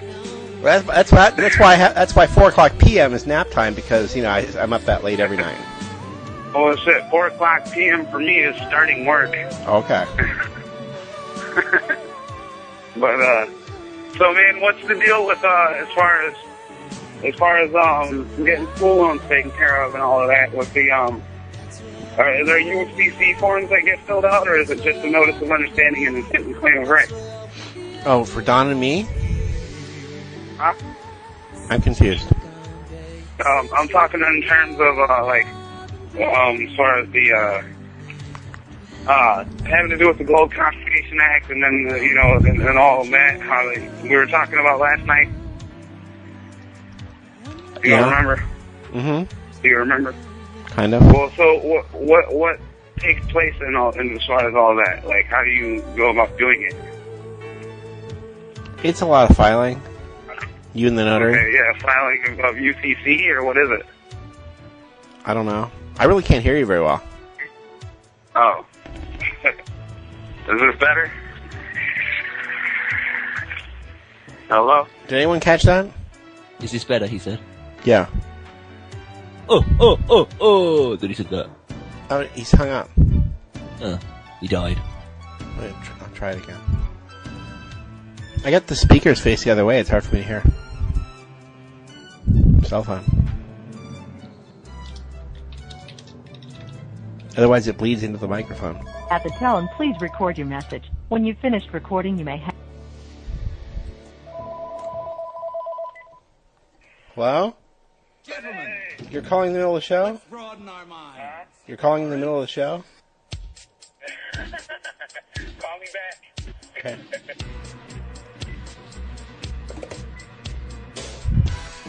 Anybody there? Yes. I'm fighting Salamander at the moment. Salamander! Oh, Scaramanga. Salamander. Incidentally, James Bond. Same person. I'm not sure what 3 nipples means. I think it's just like an extra teat. E.T. Hey. Yeah? I'm sorry about that. Oh, man. Well, get this. This is the state of America. I am expending my energy right now to walk 4 miles to a place that's owned by a corporation where I'm working for someone else's purposes, someone else's goals, and then the government is taking money from me for doing so. That's not the American dream. That seems like it's a British dream. I'm walking 4 miles out of my way to do this. Yeah, of course that's as well. God bless the Queen. God bless the Queen. It's the British way. Yeah. That's why it's the American Freeman show, and you hear all the voices. Yeah.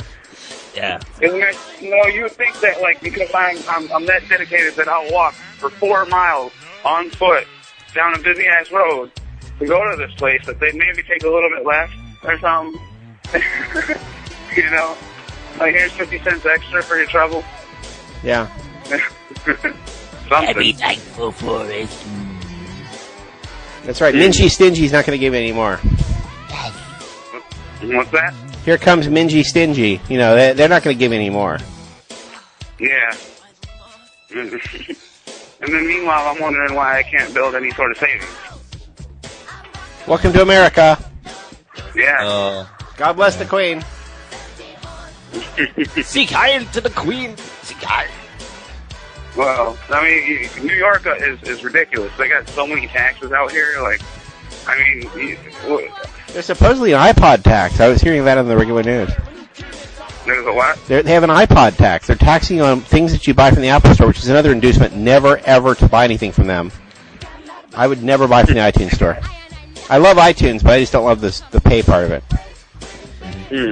It is the best player. I used to use it when it was Sound Jam. No, you want to know something funny? They have something called an obesity tax up here in New York.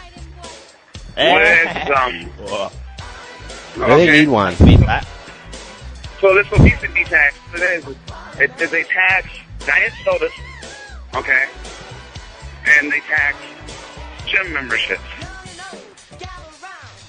and they call it the obesity tax. That's because when they tried to call it the fat tax of it, that it got a lot of problems. Right, but look at what the tax is taxing. It's taxing gym memberships and diet sodas. Yeah. Well, the diet soda is It's the inverse, isn't it? It's taxing you for trying to be healthy. Right. Well, no, the diet soda doesn't make you healthy. Anything with a NutraSweet. Nutra is the worst stuff. It's an excitotoxin that excites the brain cells till they die, and it's addictive. Yeah, but I think it's silly that they, because, you know, with the gym memberships, it's basically like they want you to be fat. Yeah. You know, like, that's why they're calling it the obesity tax. It's a tax that they're implementing in order to make the public fatter, more obese, or lazier, or whatever, you know? Yeah. I don't know, I just think it's silly. It's whatever they can get away with. Yeah. So we're gonna have to establish ourselves in New York. I know, it's very important. It can be really big there too. Yeah, you could end up having two branches out here. You could probably have one branch for upstate, and then one branch for the city. Well, we want them everywhere, you know. Yeah. Don and I are supposed to go out there and talk. Now, here's my question. I got the State of the Nation, so to speak. I got a question. I've heard that there's some sort of difference that's implied. I am General Header. Yo. King's Maggot. Yeah? Lenny. Yes? I've heard that there's some sort of difference that's implied with the use of the phrase New York City or the City of New York.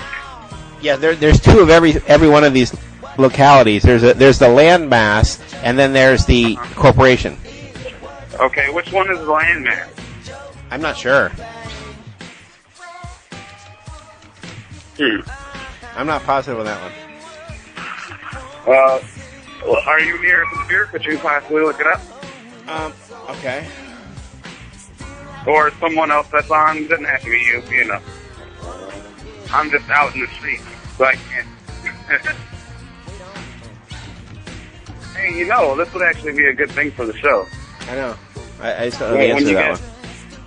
Well, no, I mean, when you guys are doing your show and things, you could have somebody out with a cell phone walking around. Oh yeah, like a roving reporter. Find a random person, and then you guys start talking to them on the air.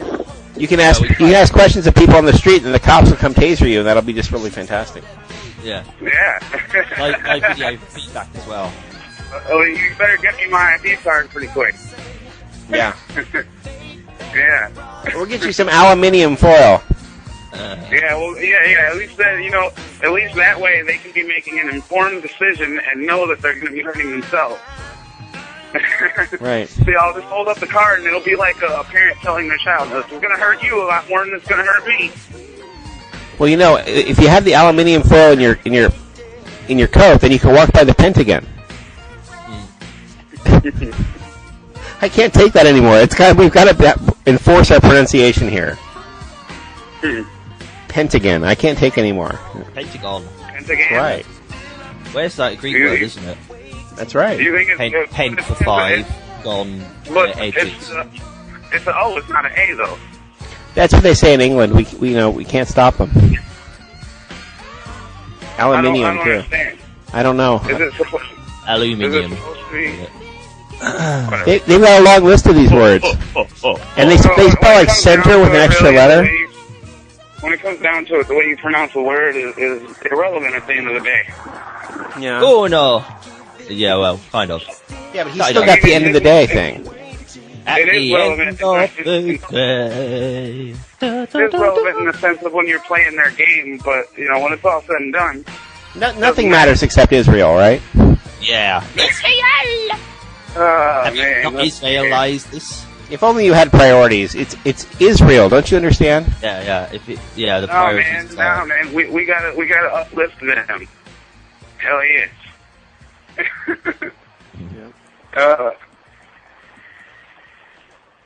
So, dead air. Oh, it's great because we have the music behind us. You can't hear it. No way, that's just the pace of the show. Don't worry about it. We don't rush the show. Okay. We got 3 hours to fill a day. We're not Alex Jones that has to hear the sound of our voice constantly. You know. Yeah. We love Dead Air. Yeah, Dead Air's cool. All right. Totally non-conventional show. I mean, I'm playing an online game at the moment, so I'm a bit distracted. But it's very important. Very important. Well, there's some dedication for you. Yeah. Well, sure. Oh man. This actually, doing this show uses 0.00001% of my brain processing capacity. So yeah, I have to do it. Otherwise, I might just regain my psychic talent and destroy this planet by accident. Yeah. It's King Ant.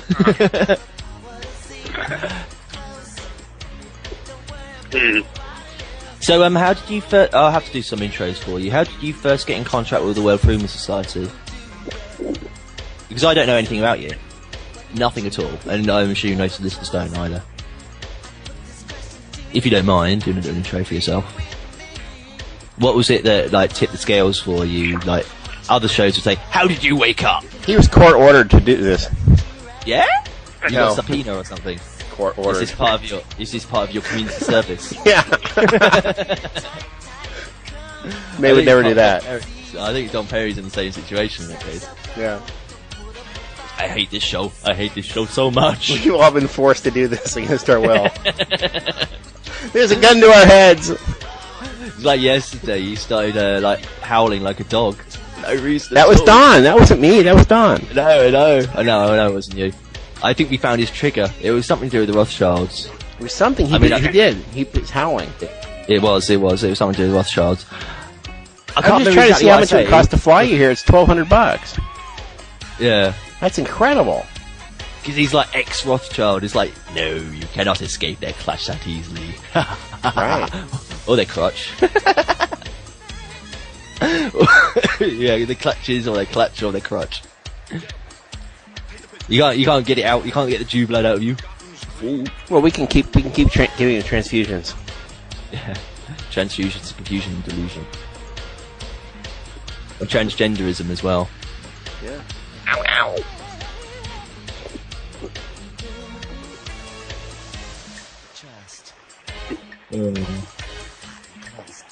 So, Yeah, I'll be a bit more focused possibly when I finish this battle. It's like quite. Oh, you killed him! how's the fight going over in England? Oh no, I'm giving away my secret. Hey, what's that? I said, how's the fight going over there in England? Most people don't realise there is one. You know, Really? yeah, I mean, it's like, you've got a town called Oxford, yeah, Oxford, the Dreaming Spires, whatever, and, Right. England's still dreaming is used in reference to the football, but, Well, we're much in the same boat, you know. exactly, I mean, it's all implications that they're not really quite awake over here. They're too busy complaining in America to be bothered to do something about it, really, is what the problem is here, but... Yeah. Then there's a lot of standing in line at Walmart. Yeah. Probably complaining about doing so. Don't know. People just seem to be sort of like reverting to type, which seems to be sort of like medieval peasantry. Yeah. Yeah. Well, soon the laws will completely match, so.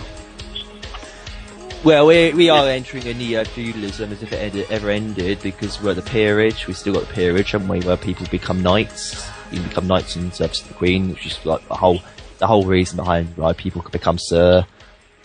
And sort of like by now, everybody's pretty much realised that America wasn't actually ever separated from the British Empire. You just had like 400 years of like do your own thing sort of thing, sort of like you'd like sort of like have a child on a leash and then just drag you back now, sort of thing. After your country's been destroyed, yeah, after you've been all broken down, you just like have to come begging and whimpering back to the Queen. Pretty much. I don't think, yeah, they don't say that in the so-called truth movement. Well, Bill Deagle does mention it. Yeah, Bill Deagle does say it's been like a massive plot of like the British Empire. Right, but Bill Deagle hears voices, so. I know, he's totally discreditable, isn't he? You can't really take him in anything like it's truth. He does, yeah, I'm a prophet of the new Aeon and all this sort of stuff, and he was brought in to harm the children of Columbine. You know, he was their psychologist. Yeah. Well, boys, I gotta let you go. My phone battery can't take too much more of this, so. Okay. I'm gonna let you guys go. All right, bye. I'll probably talk to y'all a little later tonight. Okay. Safe. Yeah. That's our correspondent. Okay. New York, yeah. Yeah. He wants to. Which part of New York? He's like in upstate. He's like in Rochester. Rochester? Never heard of that one.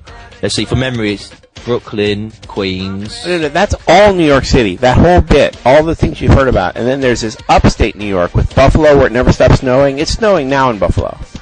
There's that Buffalo 66 movie? No. That's really funny. Okay. But, then there's Rochester and there's Syracuse. That's a Greek name from, Sicily. Syracuse, yeah. I remember it's Syracuse, yeah. And there's a whole upstate. There's the... Isn't there a few little Italies or little Tokyos or something? Yeah. Well, China. But you're still thinking of New York City. Oh, is that all New York City? How big is that damn place? New York City keeps on going. New York City never quite ends, but it does end at a certain point. But there's a million names for New York City. They call it the 5 towns and all that, plus Manhattan, and then there's this and upstate the Big area. Apple. And the only reason I know about it is because of the Stern Show. So yeah. I used to listen to the Syracuse station live to get the Stern Show. That's like on 9/11. I was in California listening at 3 o'clock in the morning to the Syracuse station over the internet, and that's how I heard the whole thing. I got my news from Stern. Yeah, there's some areas of New York that are really nice. Like, I know you're saying it's such a massive place, but it's like all like leafy and stuff, and they've got these like multi-floor apartments, and sort of similar to say areas around here actually. Yes. You know, not quite Montpellier. I suppose Montpellier is a bit like that, but there's certain areas, St. George's Road area, which is like the other side of town. You just have to get out of that New York City area.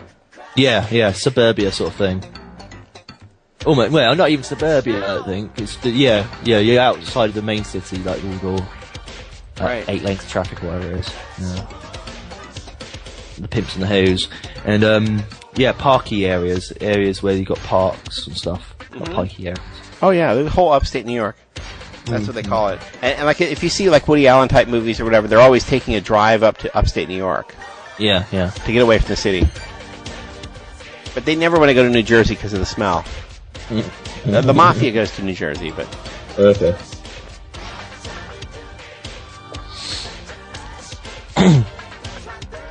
And you got Brooklyn Bridge to jump off if you want, as well. Yes. Bonus for the people. It's better to go to San Francisco and jump there. Yeah. Probably more psychedelic. Well, I always loved... Did you see that Monkeys movie called Head that Jack Nicholson wrote for him? Where they all kill themselves constantly. The first time they kill themselves in the movie is right at the beginning of the film. They jump off the Golden Gate Bridge during the opening of it.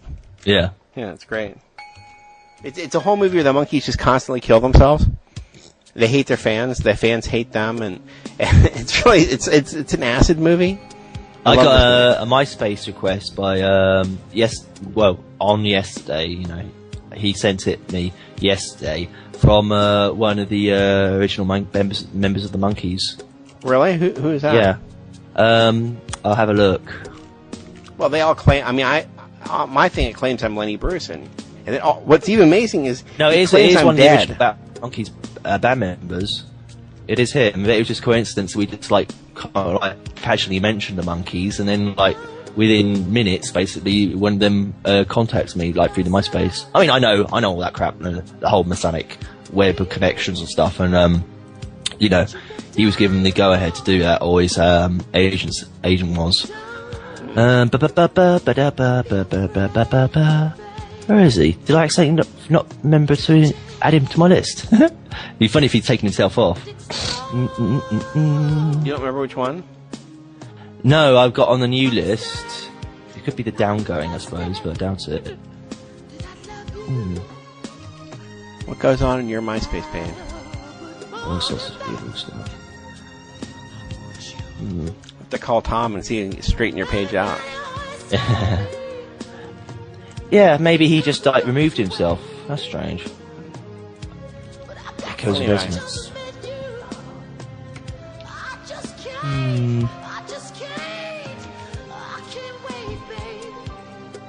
Don't worry, Monkey X. I can find you. I've got history. You know what you can do that's really great is they've got these plugins for extensions for Firefox. You can really radically talk to the cache and look at the cache. You put yourself in offline mode, then you look through your own cache. Yeah. Because sometimes stuff does not want to repeat itself, and you can just go right through there and check.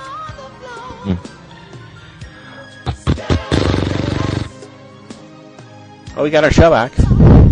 None of this Freeman stuff. I hate that stuff. All the law and order and stuff. I mean, man. More important things to discuss. Anything.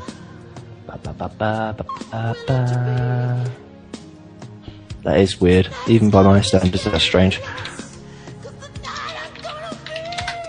It's like somebody adding themselves to my MySpace, requesting to be added to my MySpace, and it's one of the Monkees. And within minutes or days, he's gone and removed himself. I don't think you can remove a request, can you? No, I've added him. I added him before. Oh yeah, it's hard to tell when people have removed themselves from your Facebook or your MySpace. Well, you just go to new, friends, find friends new, and then, No, but I mean when they drop themselves off your list, Yeah. And then they had these programs that they claimed were viruses that told you whether people left or not. I don't know. It's always a Windows thing. I laugh at these virus things. So strange. Why would you bother doing that? Adding yourself and removing yourself. I mean, I just mentioned them. You probably thought They you were just like somebody else. doubles the non-coincidental stuff of it, you know, doubles the chance of it not being a coincidence. Well, no, it could be a mistake. Maybe you thought you were somebody else. Oh yeah, some other Sir King John Henry Mills Warrington. Right. Oh, it might be them.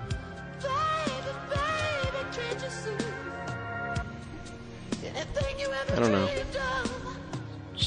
I'm Oddness. just bogged down with flax. I got all these flax, and I'm trying to turn them into MP3s that I want. Hey, Mickey Dolenz sounds familiar. Yeah. I think that might be. He might have changed his mind. He might decide to like be part of Gigatone Entertainment. Mickey Dolenz. That name sounds familiar anyway. I feel the earth move. Well, the big monkey is Mike Nesmith, whose mother invented liquid paper. Yeah. And then he took the liquid paper fortune and started a cable channel. It was called MTV. And then he sold it to Viacom. He actually he had invented VH1 as well, and they bought both channels. And that's why he won't tour with the rest of the monkeys, because he's too big. He's the inventor of MTV. What a wonderful thing he's done for us. Really? Yeah. One of the monkeys that invented MTV. Yeah. I'm just doing a trace. To find it if I can find the official Mikey Dolenz page. I was right. He added me. He requested to add me as a friend on MySpace. It could be a fan running it. I mean, I used to have a Brian Wilson. I know. It's his agency. I thought it was Brian Wilson, and it was obviously not true. His agency. They obviously added me and then removed me and become just part of subsidiary. Strange. I don't massage my ego too much. It gets annoying. And he's just like, oh, I'm just a minor player. You know, just half a friend of yours. I'll add him anyway. I'll request to add him. Just to see what happens. Yeah, Pleasant Valley Sunday. Never heard that song before. You know that one, don't you? Yeah, I'm being sarcastic. I really like that song. Because it's a really sarcastic song. Yeah. That's the impression I get off it. Because you were saying, like, how they burned themselves out and how they couldn't do anything more, and then, like, he requested to add me. And I had loads of bleeping at me as well, so I'll see if he's added himself. Well, no, they're responsible There for you go, Easy Rider. He's added now. He added himself.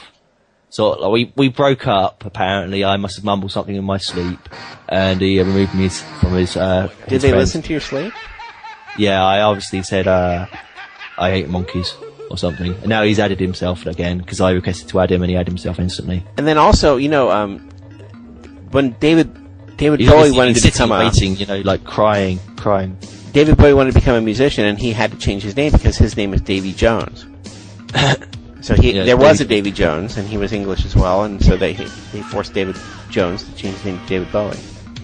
Well, yeah, Davy Jones' Locker as well in Piracy, and was that Watery Grave, I think. But they might Davy have Jones' Locker. Yeah. I'll just be right back anyway. Go 2 minutes. Over to them. Now it's just me. Great. Now I have to entertain you. I'm a tap dance.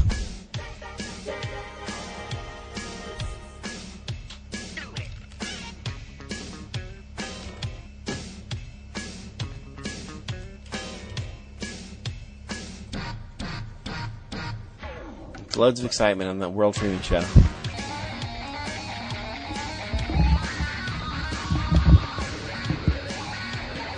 Okay, I'm back. Yep. Your famous radio silence. Hurrah! It's my best feature. Plus, it gives people a chance to listen to the wonderful music behind us.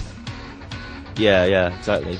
Well, my billions of fans, like all you Masons out there, all you haters of Freemasons. It's quite obvious. There's like a whole Masonic operation going on around me. But yes, you'll be well impressed to find out that I've released version 3 of Sunday Show, and it's the best version yet. It's really good. You can hear what they're saying and the music in the background at the same time, and it's not just like you can actually hear like the music, so you can identify what songs are. Well, It sounded like before, like a sort of a misty whining in the background. I could barely hear the music. That's it. Yeah, that is the problem, especially with the music cards recording. And there's so many beats as well. It's really difficult to do. Just like as a comparison test, it takes producers like about, I don't know, they got like super geniuses, but they take some years and years in order to like learn how to master one band. And so I had to do mastery for about 4 different bands over 5 hours, doing metal, like heavy metal, death metal, black metal, any sort of heavy music with loads of beats is really difficult. So I had to put that as a backdrop to talking. So you're already talking about like super compression, over compression on the audio source. So it's quite difficult, and I have to do it on a crappy bitrate as well, so you can download it. Yeah. Well, you know, you can use all those plugins now. That's the exciting part. I hadn't even got around to doing that, yeah, but I might do that on a preceding show.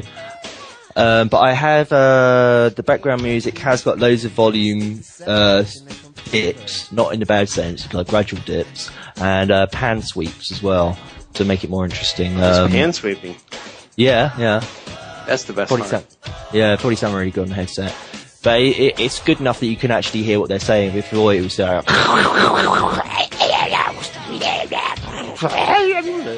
maybe it's better to turn up the music while talking, because, you know, that was just sort of me babbling for 5 hours, you know.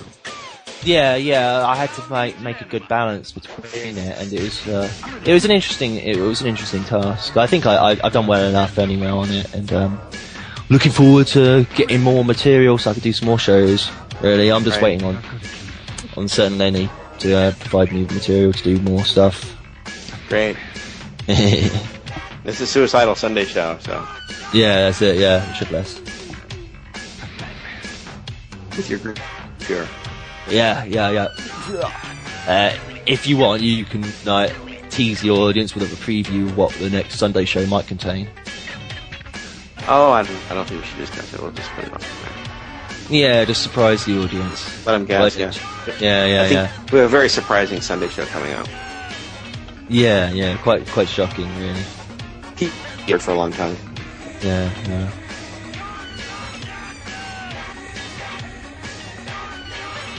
I'm on the iPod, can you tell? Not really. Okay. I suppose I ought to actually do some sort of work. Instead of like running around playing games. Alex Jones is still hiding behind his bloody archives. Still? How long's the vacation now? It's been 7 weeks, I reckon. I guess. 7 weeks of archives? Yeah, basically ever since the Maggot came back onto the Wibbly Web, then the Jones has retreated in fear of the Great Worm, who's obviously dominating land and sea and air.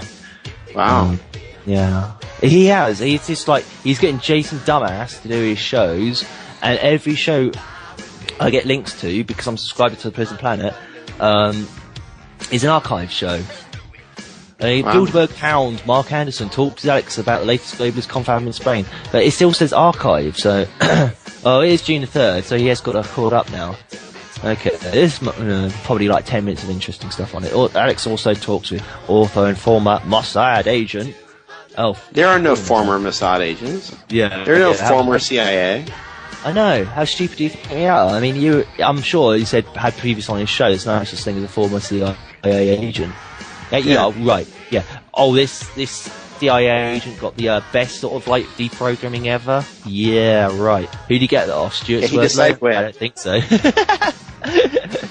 Yeah, it's like, you know, Stuart Swerdlow is such a mixed bag anyway, but he's the person that goes on radio shows saying he does deprogramming. Mm-hmm.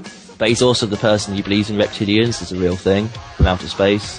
And not only that, about 50 other varieties of space aliens. So really, he was brainwashed himself, wasn't he, as a child? Yeah, he was. Yeah. Project. Montauk, yeah, mainly. He had all these children that would be brainwashed, and they would go home every night. Yeah. But they would come to the high electricity voltage of the Montauk Project, where they had electricity amped up to the point where supposedly they would say, like, I want a cup of coffee, and a cup of coffee would manifest in their hands. Because that somehow, if you turn up the electricity that high, weird effect happened? I was watching one of their tapes. It goes on for hours, and it's manifest reality is possible. I don't know. Yeah. I'm never going to turn the power up that high to find out. I think if the electricity's that high, you do begin to see reptilians. I don't know. Yeah, to me, seeing reptilians is demonic possession. Well, I think that says your brain is frying. I mean, at that kind of voltage, Possibly. I don't know what happens. The reptilian center of the brain, well, the reptilian part of the brain is the base of the brain, so possibly when that being buzzed and electrocuted and all that sort of stuff, you possibly would see reptilians because you'd see things in your own perspective from the reptilian. They're probably just distortions. I mean, who knows what they're seeing? Yeah, anybody should be able to agree that they're hallucinations, and if you think they're actual real things, I don't know. Well, they say the second half of his life is not true.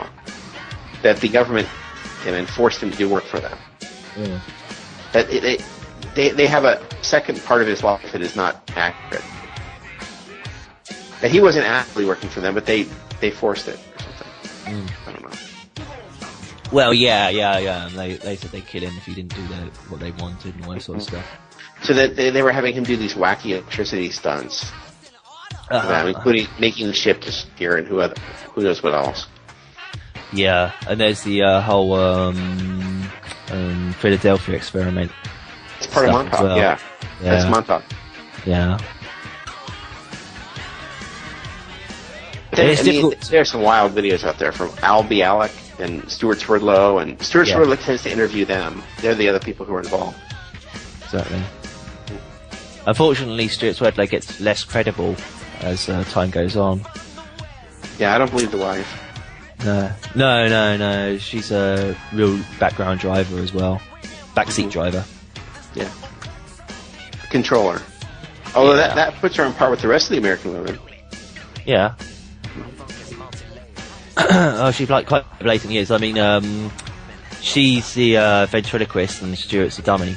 I've heard that a few times. And then, but he's explained that other women have come and done the same thing to him, even while he was married to her. That he's been unfaithful to her. Yeah. Well, no, I read the book. I heard him talk about it. Okay. Well, the book's actually really interesting.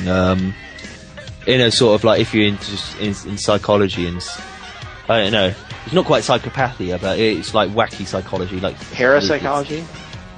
Yeah, it'll come under that definition. It's sort of like the psychology of people who could be mad, sort of thing. Montauk, The Alien Connection by Stuart Swerdlow, edited by Peter Moon. Yeah, but see, I don't blame him. I really feel that whatever he talks about is because of whatever they did to him. Yeah, he admits that himself. He didn't voluntarily, get involved with this. He said on several occasions he's still getting deprogrammed himself. But he's certainly an interesting character and worth checking out. But have you seen his lectures with the whiteboard? Yeah, a few of them. He's an interesting guy. I mean, at times he can be quite lucid. But I don't blame him. I mean, he's got lots of history, and he's referenced in a few movies. He's referenced in Gundam. Well, obscure one. He's referencing Gundam 00 second season, where he's called the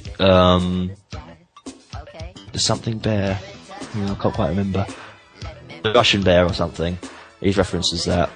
He likes to play around where he comes from, but obviously he's Russian. He does look a little Russian. Yeah. He tried to trace his roots back to Sweden, but no, you're Russian. Sorry. Admit it. He could be from up there. Yeah. He could be from up there somewhere. He's not Swedish. He doesn't look Swedish at all. He's Russian. You can tell in his accent. But yeah, Russians got the best sort of brainwashing you can get, the most intense, most brutal. Yeah. They don't care. They can brainwash you from birth. They can brainwash you as a fetus as well. That's basically they'll talk to you, put their mouth up to your stomach, up to the mother's stomach, or use a stethoscope, speak through that. Well, now they can do electronic tones. They can, yeah. Because that's what they did to Kathy O'Brien's daughter Kelly. All the daughters are named Kelly, by the way. In Keltron. But she claims that Kelly was brainwashed with electronic tones and not the standard trauma. Mm. And that may explain some of the Disney Mouseketeers and all that, if they'd use electronic tones.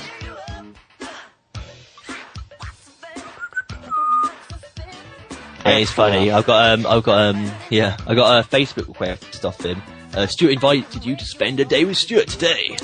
It's like great. Day with Stuart. I wouldn't mind going to that.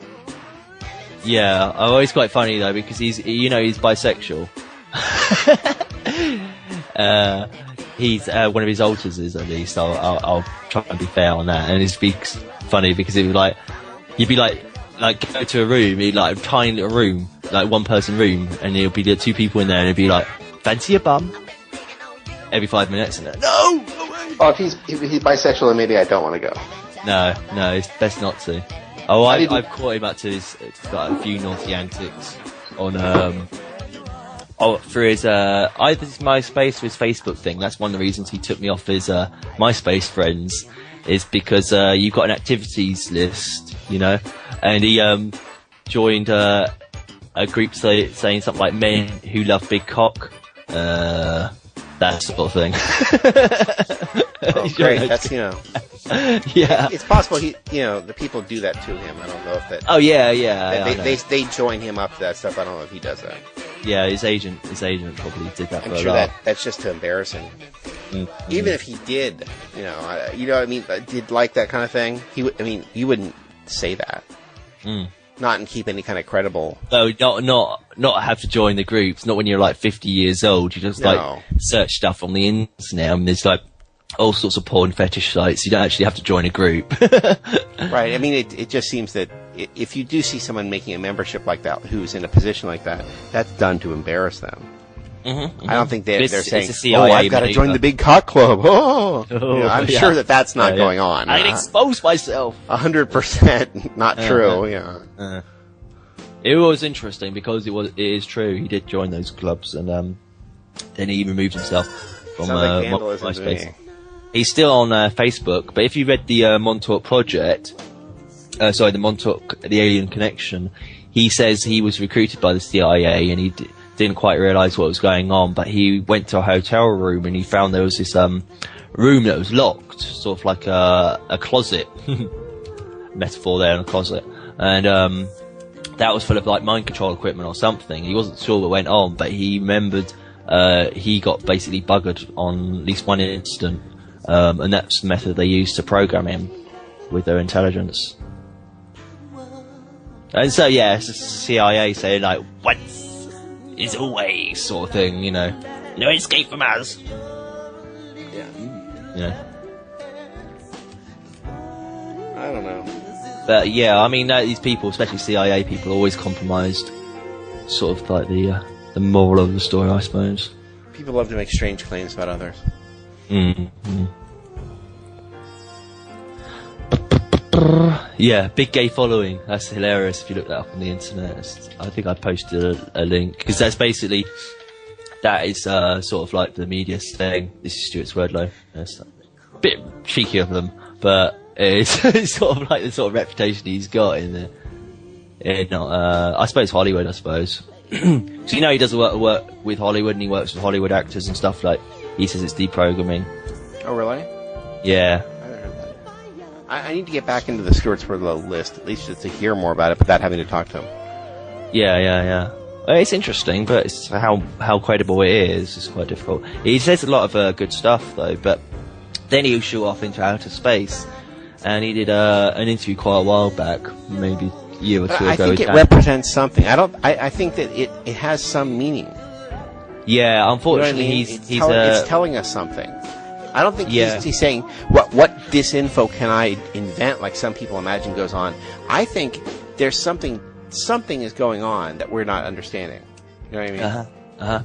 That he's saying something. It's like when John Lennon came out with Imagine. I mean, it's a cry for help because someone has a gun to his head. That's his father's novelty song. Mm-hmm. The melody to it. That's obviously a cry for help. They're making me write this song, Because he would never steal someone else's material. He never did. Well, yeah. It's like basically Stuart Swerdlow has access. So for him to be talking about this stuff, Stuart Swerdlow, I mean, there must be some meaning to this. He's not saying it for fun. No. He's not saying random words that pop into his head. No, it's not about how can I trick these people. I think there's something. It's a message of some kind. Maybe not even a cry for help, but just this. I mean, he didn't come up with it out of nowhere. Is what I'm saying. He's not a fiction writer. No. He basically, Stuart Swerdlow has access to one of the highest levels of military intelligence on the planet. Yeah, they're doing something. He has that access, but he's compromised. And so that's what I've said it on a few shows back or whatever. These the older generation stuff, they're all totally compromised. So although he says a lot of stuff that's totally factual, and he does say stuff like there's a global mind control program going on, and for me, he's the only person that says it. You know what I learned from him once in a lecture, that the South American people can't be brainwashed very effectively. The blacks as well, the Africans. But they've found a way of doing it now. Oh, they have? They're like flaunting. Yeah, they're flaunting it. They were using South American. Yeah, they were using Michael Jackson as a test case for trying that out. Wow. But his brainwashing clearly deteriorated because he began speaking out against them. And they just shut that down. I still haven't seen History, but it looks like it's like. There's a press conference that there's a lot of clips from that he's clearly speaking out against them. I mean, they had to shut that down. I mean, they can't let the truth come out,